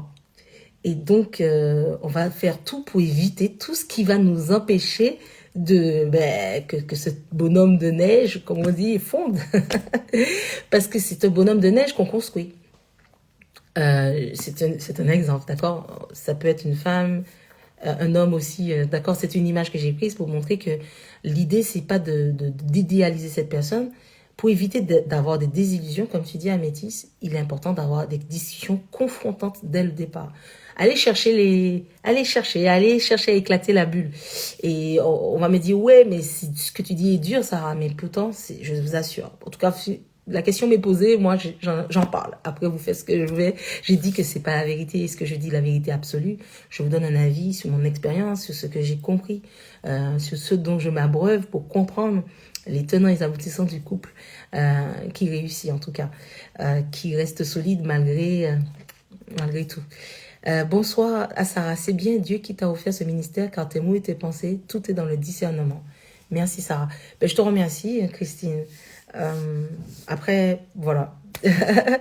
C'est Dieu qui inspire pas mal, qui m'inspire pas mal. Et moi, je me laisse guider par lui en tout cas. Dorian, je vais finir quand même par répondre à comment se comporter. Je trouve que c'est un peu lié à la question sur la conversation. Pourquoi j'ai commencé à parler de la conversation? Parce que, voilà, quand on rencontre quelqu'un, ce qu'on fait le plus souvent, effectivement, c'est parler, on est d'accord. Et donc, c'est intéressant d'avoir des discussions, je l'ai dit, donc je ne veux pas revenir, riches et profondes, et pas des discussions, c'est quoi ta couleur préférée? Je l'ai dit, on peut la poser la question, d'accord? Mais passer toute une soirée à demander à l'autre qu'est-ce qu'il aime, qu'est-ce qu'elle aime faire, c'est bien, mais c'est contre-productif, voilà. Le comportement, ça va de pair, parce que j'en ai parlé un petit peu quand j'ai parlé des conversations, des discussions qu'on pourrait avoir. Le comportement, de mon point de vue, c'est être authentique, authentique, A-U-T-H, enfin bref, vous savez comment ça s'écrit. Ça, c'est primordial. C'est primordial. Voilà, si je pourrais m'arrêter là. Mais authentique, je l'ai dit tout à l'heure, c'est-à-dire que au lieu de dire à la personne quelque chose qu'il voudrait entendre, oui, je suis famille, comme toi, et ça ne me dérangerait pas de venir tous les dimanches dans ta famille, c'est ne pas être authentique. Je ne dis pas qu'il faut... ça peut... Alors, surtout nous les femmes, ça peut sonner comme quelque chose de « je suis dans la rébellion ». J'ai du caractère. Je ne vais pas lui montrer que j'ai du caractère. Vraiment, ça c'est des croyances limitantes. Je vous assure. Mais c'est normal, c'est légitime de se dire, bon, je ne vais pas dire ça. Je pense qu'on peut trouver un moyen de dire les choses sans montrer qu'on est dans quelque chose du type, pas la rébellion, mais dans quelque chose de... Non, je suis authentique. Je ne suis pas très famille. Et je vais t'expliquer pourquoi. Et des fois, quand on explique à l'autre pourquoi, ça a du sens. Même si c'est des choses qui sont peu avouables. Et c'est là que c'est intéressant. Parce que l'autre va entendre ça. Et va se dire, waouh, chaud. Mais ça vaut la peine quand même. Voilà. Et on va discuter. On va discuter. On va écouter l'autre. Parce que c'est là c'est comme ça qu'on va cheminer avec quelqu'un. Donc, quand tu parles de comportement, Dorian, je pense à ça directement. C'est être authentique. Si je suis quelqu'un qui rit fort, je prends encore l'exemple de femme, hein, désolée parce que je suis une femme. Mais je vais essayer de trouver un exemple avec un homme.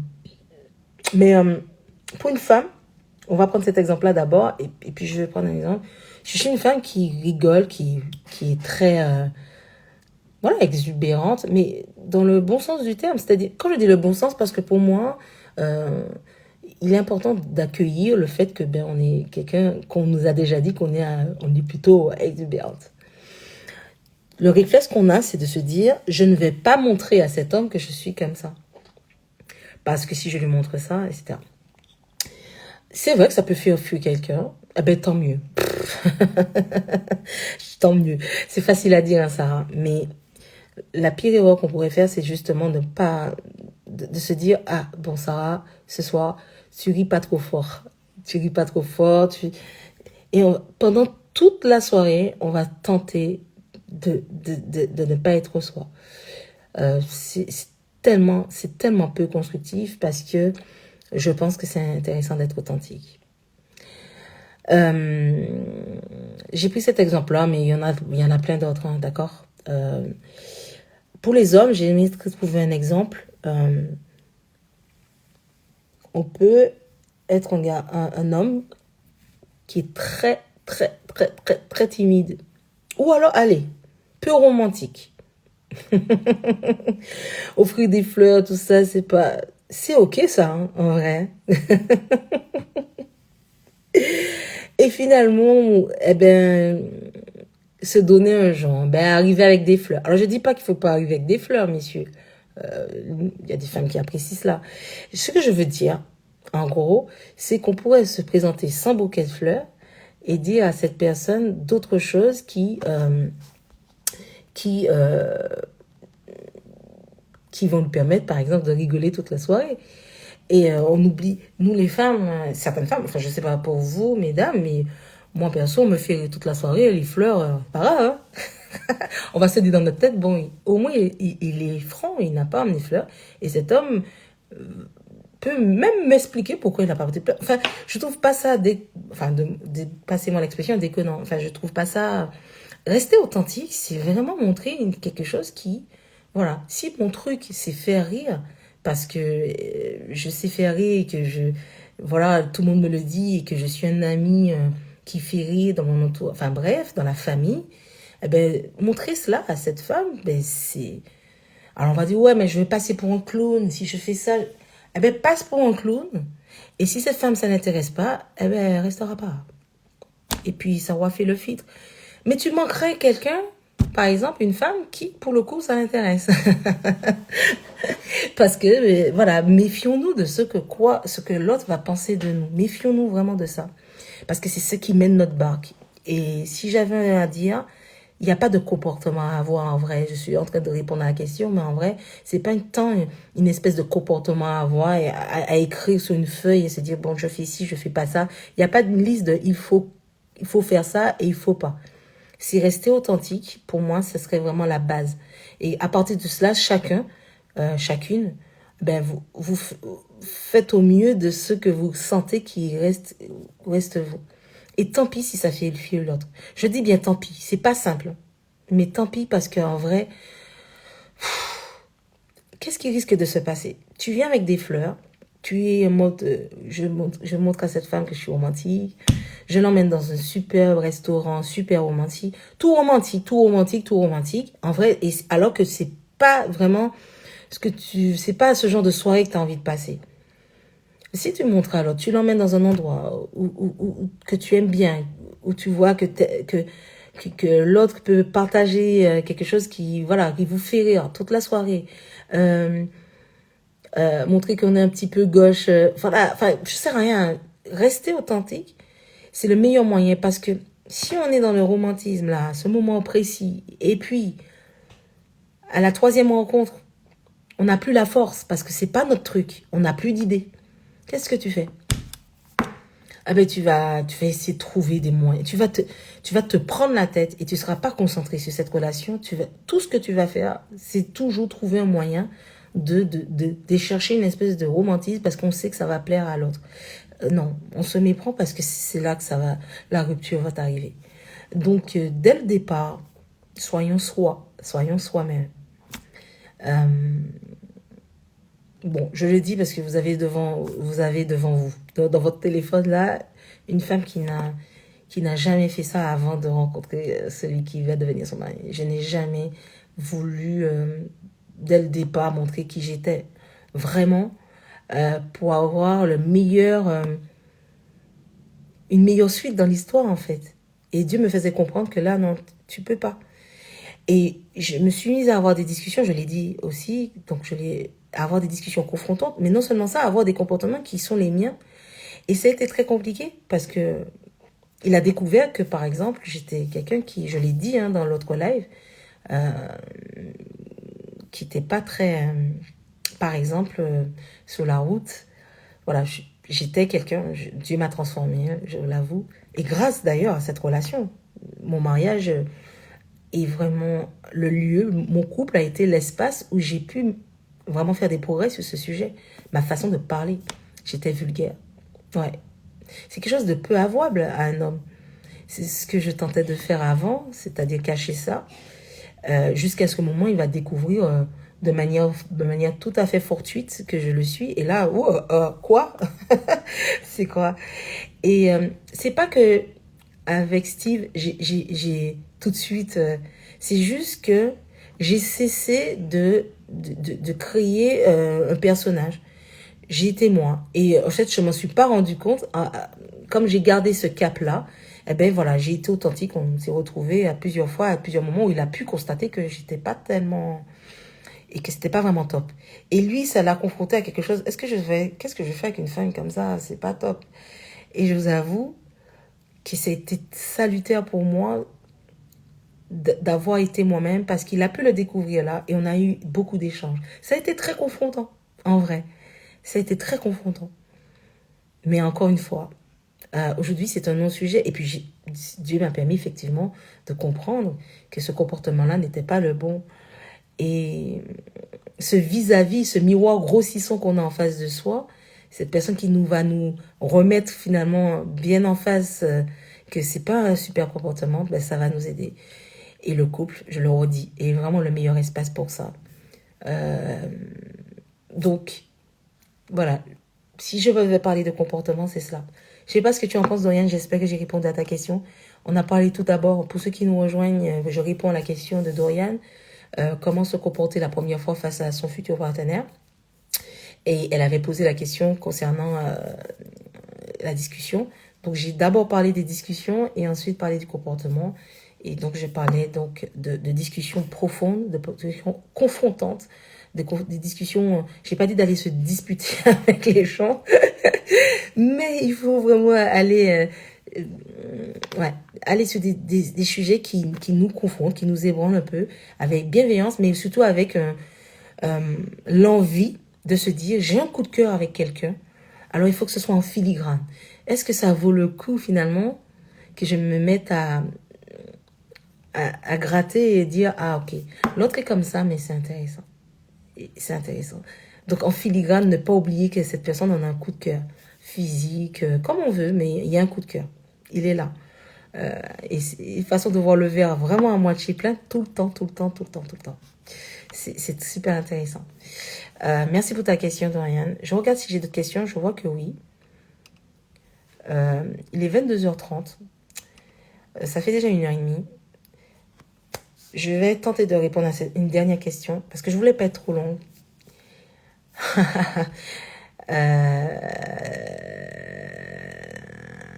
Donc celle-là, j'ai répondu, les conversations. Ah, j'ai Audrey qui a reposé une autre question. La monoparentalité est un frein à faire de nouvelles rencontres selon vous. Si vous avez une réponse à Audrey, je suis preneuse. Moi, évidemment, je peux en parler, bien sûr. Hein, mais je voudrais faire participer, si vous pouvez, ne pas me laisser seule. Mais moi, je vais répondre à la question, bien entendu. Je ne l'évite pas, bien entendu. La monoparentalité est un frein à faire de nouvelles rencontres selon toi et selon vous. C'est une très bonne question. Je vais être honnête. C'est même une question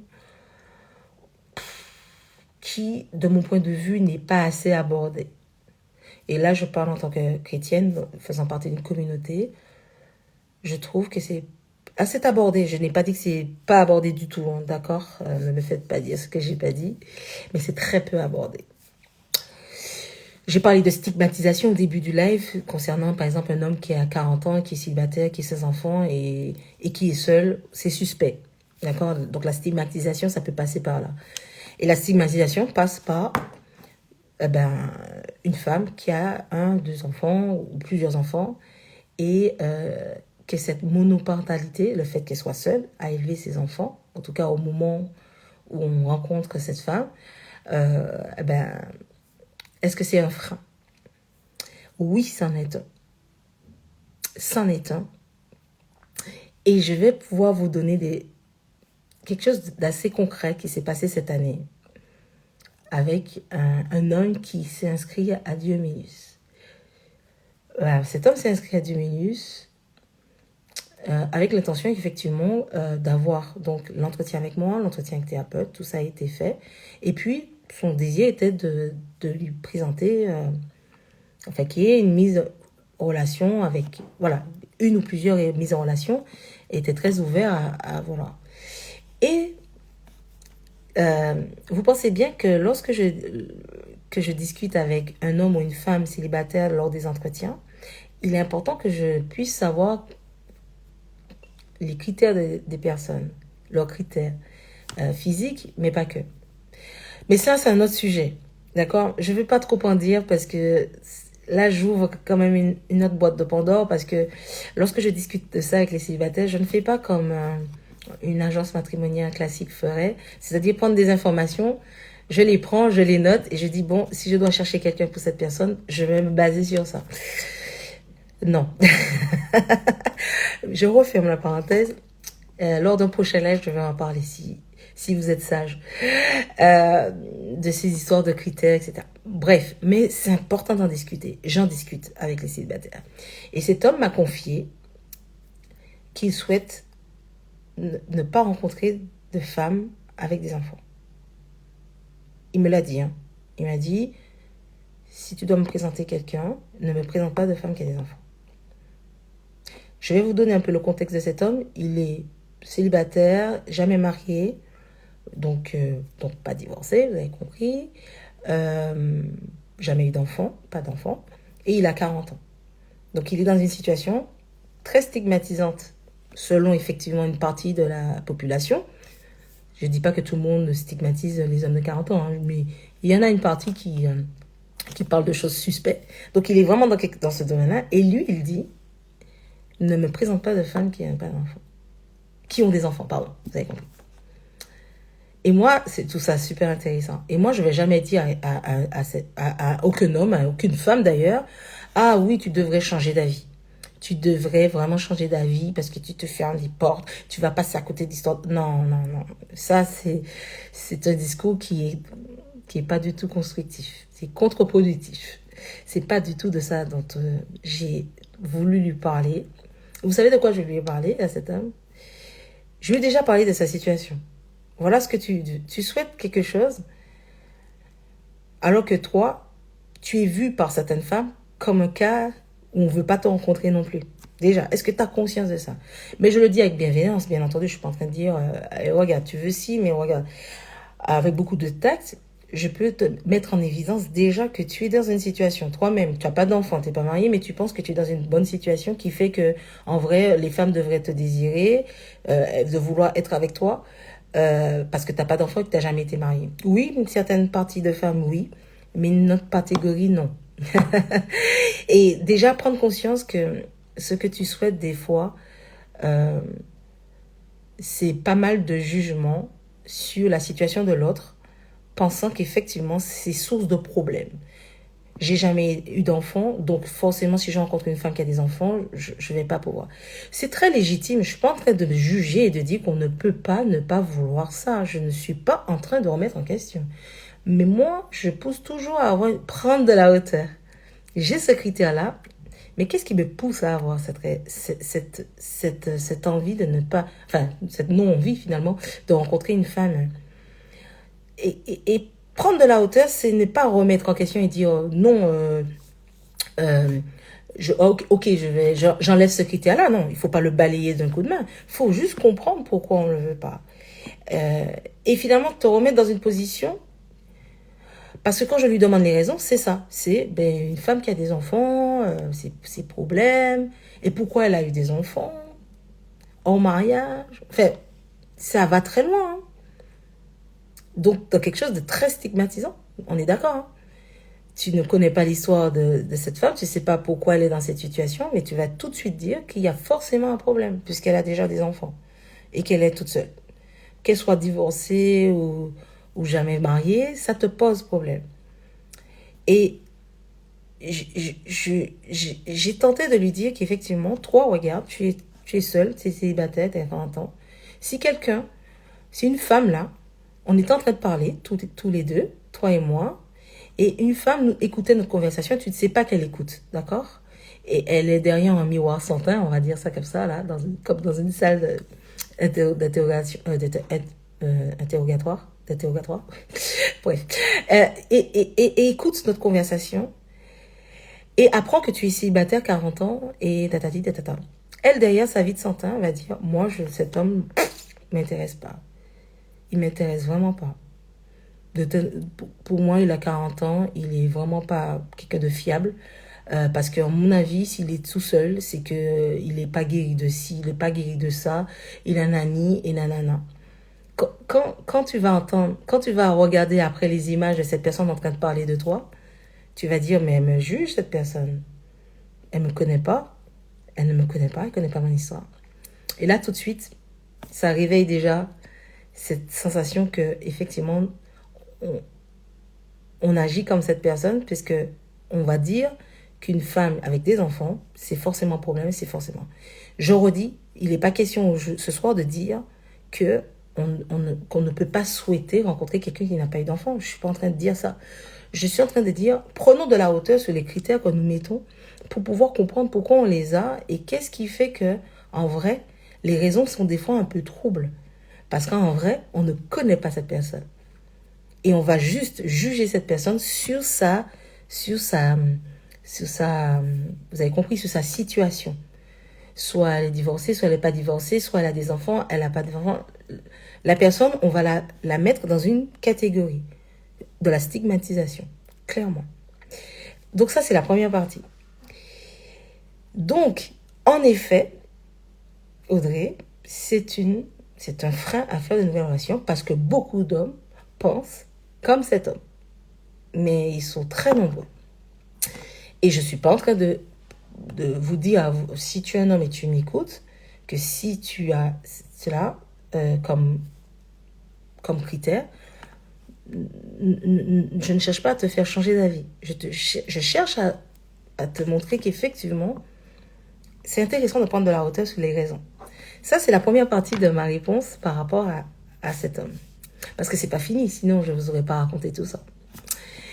La deuxième chose que je lui ai dit, je me souviens que cet entretien, on l'a eu d'ailleurs dans un endroit en pleine nature. Il faisait beau, c'était l'été. Et c'était très intéressant de discuter de manière vraiment... voilà, donc il s'est vraiment lâché, il était vraiment tranquille, on était vraiment tranquille. Et je lui dis, est-ce que tu es conscient que, par exemple, Dieu peut venir te chercher sur ce critère-là? Elle m'a dit, comment ça? Je dis, moi, je connais pas l'avenir, je suis pas Dieu, je suis pas devin, et d'ailleurs, je ne fais pas ce métier pour pouvoir être une espèce de magicienne qui sait tout, j'en sais rien. Est-ce que tu as déjà abordé ça de cet angle-là en te disant que peut-être que Dieu voudrait que tu sois avec une femme qui a des enfants? Mais je lui dis ça un petit peu pour piquer. Vous pensez bien que je ne suis pas en train de dire qu'il faut absolument qu'il change d'avis, vous êtes d'accord? Et là, elle me dit, oh, non, pas du tout. Non, non. Non, parce que, je te redis, Sarah, j'ai besoin de... Voilà, j'ai pas envie d'avoir de problème, j'ai jamais été... Je suis pas papa, je peux pas être le papa de ses enfants, etc. Enfin, en gros, c'était très confus, mais en même temps, il était très... je ne veux pas. Et il pense que Dieu ne nous donne pas des choses qui seraient à l'encontre de ce qu'on veut, etc. Alors, et que Dieu nous donne ce que notre cœur désire. Il a tout à fait raison. Et moi, je lui ai pas dit que c'était ça. J'ai dit, et si Dieu pouvait venir te chercher sur ce terrain-là et que tu comprennes qu'en vrai, une femme qui a des enfants pourrait t'apporter quelque chose qui pourrait te faire avancer dans la vie. Il m'a dit, ouais, bon, ok. Non, mais ok, pourquoi pas, mais non, il n'était pas du tout convaincu. Bref, et notre entretien, bon, c'est fini ensuite après, voilà, bref. Et ensuite, je l'ai contacté pour, comme je fais toujours, un appel bilan, parce qu'il a eu donc l'entretien avec le thérapeute. Et donc, je fais toujours cet appel pour demander si la personne poursuit ou pas sur les mises en relation et sur le mentorat que je propose. Et donc, comme je vous ai dit, il était prêt à ce que je lui présente quelqu'un. Donc, il s'inscrit dans une des formules, dans l'objectif que je lui présente quelqu'un. Et vous savez qu'est-ce qui s'est passé? Je vous donne un mille, hein. Mais je pense que vous avez deviné. Il prend rendez-vous avec moi pour un rendez-vous, un mentoring. Et le sujet, c'était, Sarah, j'ai rencontré quelqu'un. D'accord? Oui, j'ai rencontré une femme et je voudrais t'en parler. Et en fait, il m'en parle. Donc, mes séances de mentoring sont faites pour ça. Parce que c'est intéressant, effectivement, de dire aux gens que je ne suis pas là pour te mettre en relation. Absolument. Il se peut que tu rencontres quelqu'un et c'est intéressant d'avoir peut-être cette oreille qui est là comme un confident, une confidente. En tout cas, je suis une confidente. Un espace sécure où tu vas me parler de cela et comment je vais pas te dire ce que tu as à faire, à prendre une décision, mais je peux encore une fois te permettre de prendre de la hauteur sur une situation. Et effectivement, il avait besoin de prendre de la hauteur. Et il me dit, Sarah, cette femme, elle est géniale. Géniale. Elle est géniale. Et il me donne toutes les qualités inimaginables qu'il a rencontrées. C'est cette femme qui lui... Et je lui dis, ah waouh, c'est génial. Waouh. Et il me dit, Sarah, par contre, ce que je t'ai pas dit, c'est qu'elle a 2 enfants. Oh, bah ouais. Moi, je tombe de ma chaise. Il me dit, cette femme a 2 enfants. Pas un, 2 enfants. Qu'elle est divorcée et qu'elle a des enfants. Je vous dis ça, ça refait monter l'émotion, ce que j'ai ressenti quand il me dit ça. J'ai dit, oh, mais qu'est-ce qu'il me raconte? C'est une blague. J'ai dit, c'est une blague. Il me dit, non, cette femme a 2 enfants. Et ça, je voudrais te dire, pas que tu avais raison, parce que c'était pas... L'idée, moi, je cherchais pas à avoir raison. Hein. Il me dit, tu as raison de me dire ça. Tu as raison de faire résonner le fait que si je n'avais pas pris de la hauteur sur les raisons qui me poussaient à ne pas être avec une femme qui a des enfants, je n'aurais pas perçu ce que cette femme pouvait m'apporter. Et ça, c'est une des expériences parmi tant d'autres que j'ai vécues en 2024. Puisque ceux qui savent, j'ai commencé mon activité en janvier 2024. Donc décembre 2024 est vraiment le bon mois pour que j'ai une espèce de recul sur tout ce qui s'est passé pendant cette année. Et ça, c'est une des expériences qui m'ont marqué. Parce que cet homme me attestait qu'il y avait quelque chose à toujours prendre de la hauteur sur ses critères. C'est pas les revoir à la baisse, c'est pas les supprimer, c'est pas aussi simple que ça. C'est prendre de la hauteur, comprendre pourquoi. Et est-ce que des fois on demande pas des choses et on voudrait des choses mais c'est pas tout à fait clair. On ne sait même pas pourquoi en vrai de vrai. Quand on va fouiller, on les a ces raisons, on sait que c'est parce qu'on veut pas, oui, pour des raisons. Parfois, c'est lié à la pression sociétale, être avec une femme qui a des enfants. Enfin, c'est vraiment quelque chose qui est lié à ça. Et cet homme, je crois qu'il est toujours avec cette femme. Je dis je crois, puisque ça fait déjà plus de 6 mois. Donc, il n'est plus en contrat. Enfin, en tout cas, je peux en contact trop avec lui. Mais la dernière fois que je l'ai eu, c'était en novembre dernier. Et il était toujours avec elle. Ça faisait plus Et il me disait qu'effectivement, il chemine, etc., etc. Donc, je m'arrête là sur son exemple. Mais clairement, Audrey, oui, c'est un frein.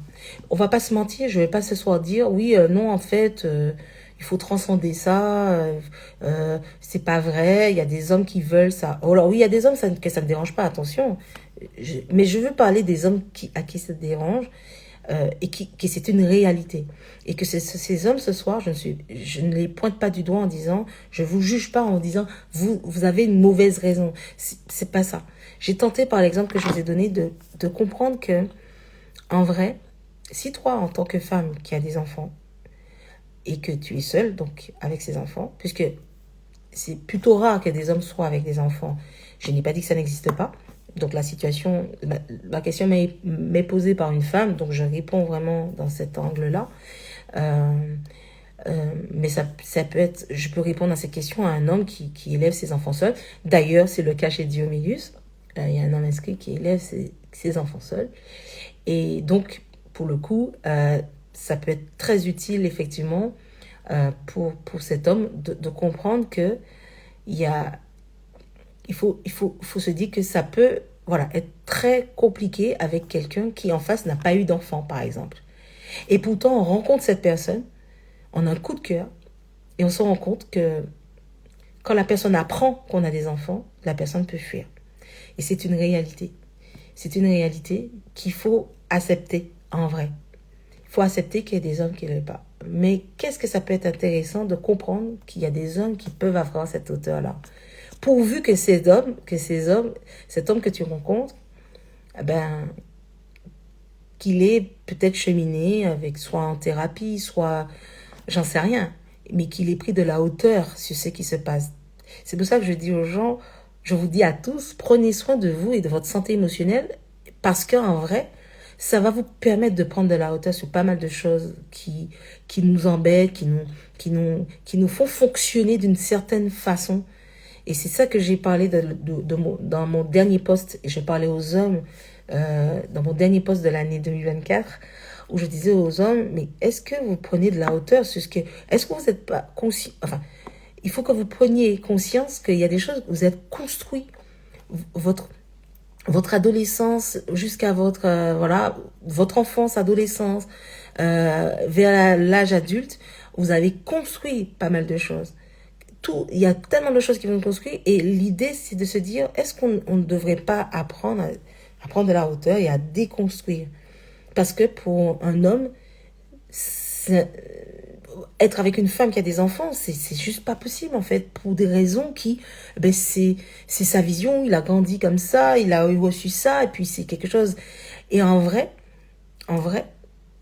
il faut accepter que des personnes ne sont pas, comme ils n'ont pas ce recul-là, ils vont pas vouloir être avec toi.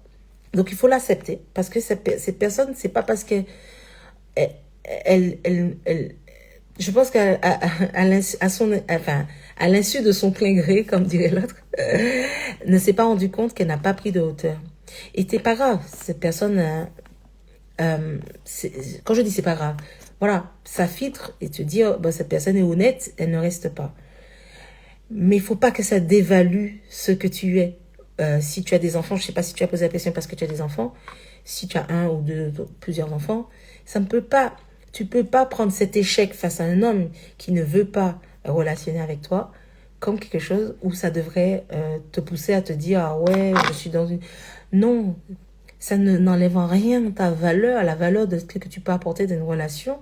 Parce que tu trouveras cet homme qui, ça ne dérangera pas de manière, parce que peut-être qu'il a des enfants et qu'effectivement il voit ce sujet-là. Ça, c'est une chose. Mais pas que. Tu peux trouver aussi un homme qui aura pris, comme cet homme que j'ai rencontré, de la hauteur. Et Dieu te permettra de le mettre sur ton chemin.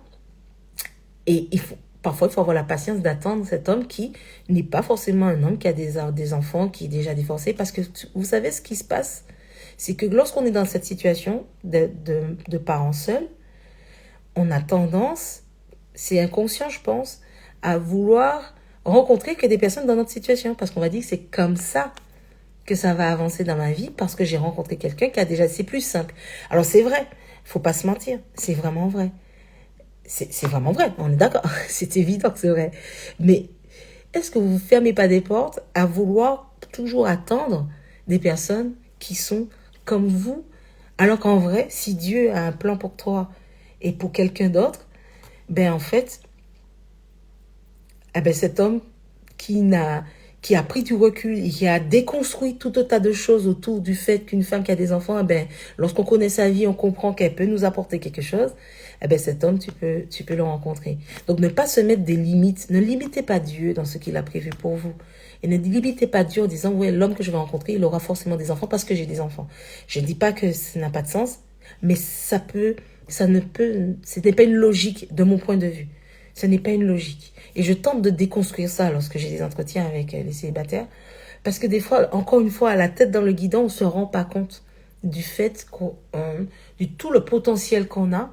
Et on se dit, oui, comme j'ai que des échecs avec des hommes, parce qu'ils fuient quand ils voient que j'ai des enfants, eh bien, on construit tout autour de ça, et en se disant que la bonne personne pour nous, c'est forcément quelqu'un qui a des enfants. Alors qu'en vrai, on va fermer peut-être même la porte à quelqu'un qui n'aura pas d'enfant, qui va venir se présenter, et on va dire, c'est trop suspect. C'est trop suspect. Et on ferme la porte. C'est trop suspect que cet homme s'intéresse à moi puisque j'ai des enfants et qu'il n'en a pas eu, etc. Et en fait, inconsciemment, on ferme la porte à des choses. Donc, j'espère que j'ai répondu à la question, Audrey. Tu me dis si c'est OK pour toi. Oui, c'est un frein. Voilà, pour résumer, c'est un frein. Il faut l'accepter. Mais ça ne devrait pas, en fait, d'évaluer la valeur que tu as. Ça, je pense que tu l'as... c'est peut-être déjà quelque chose qui est déjà logique pour toi. Mais de comprendre que la personne que tu rencontreras, si jamais tu es célibataire en tout cas, eh ben, peut ne pas être cette personne que tu crois qui aura des enfants pour pouvoir te comprendre. Et de ne pas trouver suspect qu'un homme, finalement, peut avoir vraiment pris de la hauteur sur ça. Voilà. C'est très intéressant d'être à l'écoute. Par exemple, un homme t'intéresse, Audrey. Je ne sais pas si tu es célibataire, d'accord? Je prends l'exemple, ça va parler à tout le monde. Un homme t'intéresse. Quand je dis t'intéresse, tu as un coup de cœur pour cet homme, tu le trouves beau, tu le trouves à ton goût, et puis tu as vu déjà aussi, tu l'as fréquenté un petit peu de loin, enfin, fréquenté de loin, ça n'a pas de sens. Mais bref, tu as interagi, et il y a eu comme une espèce de coup de cœur réciproque, mais la personne ne te connaît pas, d'accord? Cet homme ne te connaît pas. Quand tu apprends que cette personne n'a pas d'enfant, tu pourrais ne pas aller vers cette... Voilà, c'est ce que je voulais... Voilà, je voulais en parler. Et tu pourrais te dire, je ne vais pas m'approcher de cet homme parce que de toute façon, il ne voudra pas de moi puisque j'ai des enfants. Il est possible que ce soit vrai, mais il est possible que ce ne soit pas vrai. Comment tu sauras si c'est vrai? Donc j'ai déjà pas... Là, je suis en train d'ouvrir un autre sujet parce qu'on va dire, ouais, mais les femmes qui abordent les hommes, c'est quoi? J'avais déjà parlé de ça lors d'un live. Ce soir, il est un peu tard pour pouvoir aborder. Ça aussi, je pourrais en parler si vous le souhaitez une prochaine fois. Enfin, le réaborder puisque je l'ai déjà abordé. Mais en tout cas, Audrey, si je dois prendre ton exemple pour dire, si vous êtes une femme, vous avez des enfants, et vous êtes intéressé par un homme, et que vous n'y allez pas parce que cet homme n'a pas d'enfant, vous commettez une erreur. Voilà. J'ai dit commettez une erreur, c'est un peu dur. De mon point de vue, vous pouvez commettre une erreur. C'est peut-être mieux comme ça. Dit comme ça, c'est mieux. Parce que vous pouvez passer à côté de quelque chose simplement parce que vous avez dévalué en disant j'ai des enfants. Donc un homme qui n'a pas d'enfant ne peut pas s'intéresser. Et vous fermez la porte alors que cet homme peut avoir très très très très bien pris le recul. Je l'ai dit comme cet homme qui peut avoir fait dans sa vie des... Voilà, avoir un travail sur ça et comprendre que oui, une femme qui a des enfants, ça n'a aucun souci pour lui. Ou alors, c'est un souci pour lui, mais tu le sauras et voilà, ça te permettra de passer à autre chose plutôt que d'être obsédé par le fait que tu t'imagines bien que cette personne, ça peut être bien avec elle, mais en vrai, tu sauras jamais. Donc, c'est bien d'aller savoir.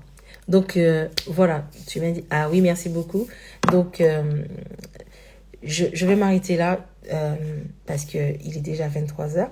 J'avais dit que j'allais finir à 22h30 max. Donc, je pense que c'est important voilà, j'ai une autre question. Je vais la garder pour la prochaine fois. Il faut que je fasse une capture d'écran parce qu'elle va s'effacer. Voilà, j'ai fait une capture d'écran. Alors, c'est une question de Nora Diata. Est-ce qu'on doit parler de son enfant dès le début? Ah, donc c'est un peu dans la prolongation. Est-ce qu'on doit parler de son enfant dès le début? Ah, c'est pas bien de me poser des questions parce que moi, je peux parler toute la nuit, hein, je vous assure. Même si vous interagissez pas, je sais pas. Je sais pas qu'est-ce que vous en pensez. Est-ce que c'est mieux de laisser pour une prochaine fois? La dernière fois, mon mari m'a dit, oui, il faut couper parce que tu vas donner envie aux gens de revenir. Mais moi, des fois, c'est plus fort que moi parce que je me dis quand même, Nora Diata peut-être a besoin de comprendre ce que enfin, de pas de comprendre, parce que je redis, hein, ce que je dis, c'est pas la vérité, mais de donner mon point de vue. Je vais donner mon point de vue, Nora Diata, avant de vous laisser. Parler de son enfant dès le début. Pour répondre franchement, oui. Non, vous savez quoi? Je vais répondre à ça la prochaine fois. Parce que mon oui, là, je vais le laisser en suspens. Parce que oui. Et je vais expliquer pourquoi je dis oui comme ça de but en blanc. Et ça peut paraître un peu, je sais pas, peut-être que des personnes pourraient trouver ça, je dis bien peut-être, j'en sais rien, peut-être choquant que je dise ça, parler de son enfant dès le début, parce qu'on entend souvent, oui, il faut protéger ses enfants lorsqu'on... Je vais donner mon point de vue, d'accord? On laisse ça pour le prochain live, d'accord? Comme ça, vous reviendrez, n'est-ce pas? Je voulais remercier tout le monde. Alors, merci pour ce live, merci pour ce live. Mais c'est moi qui vous remercie. Merci d'avoir été là. Vous êtes restés, je crois, 8 ou 9 personnes à être restées connectées. Je vous remercie. C'est précieux pour moi. Même si c'était 2 personnes, je serais restée... Métis, merci pour le live très enrichissant. Ben écoutez, c'est vous avec les questions, avec voilà, c'est ce qui fait vivre ce que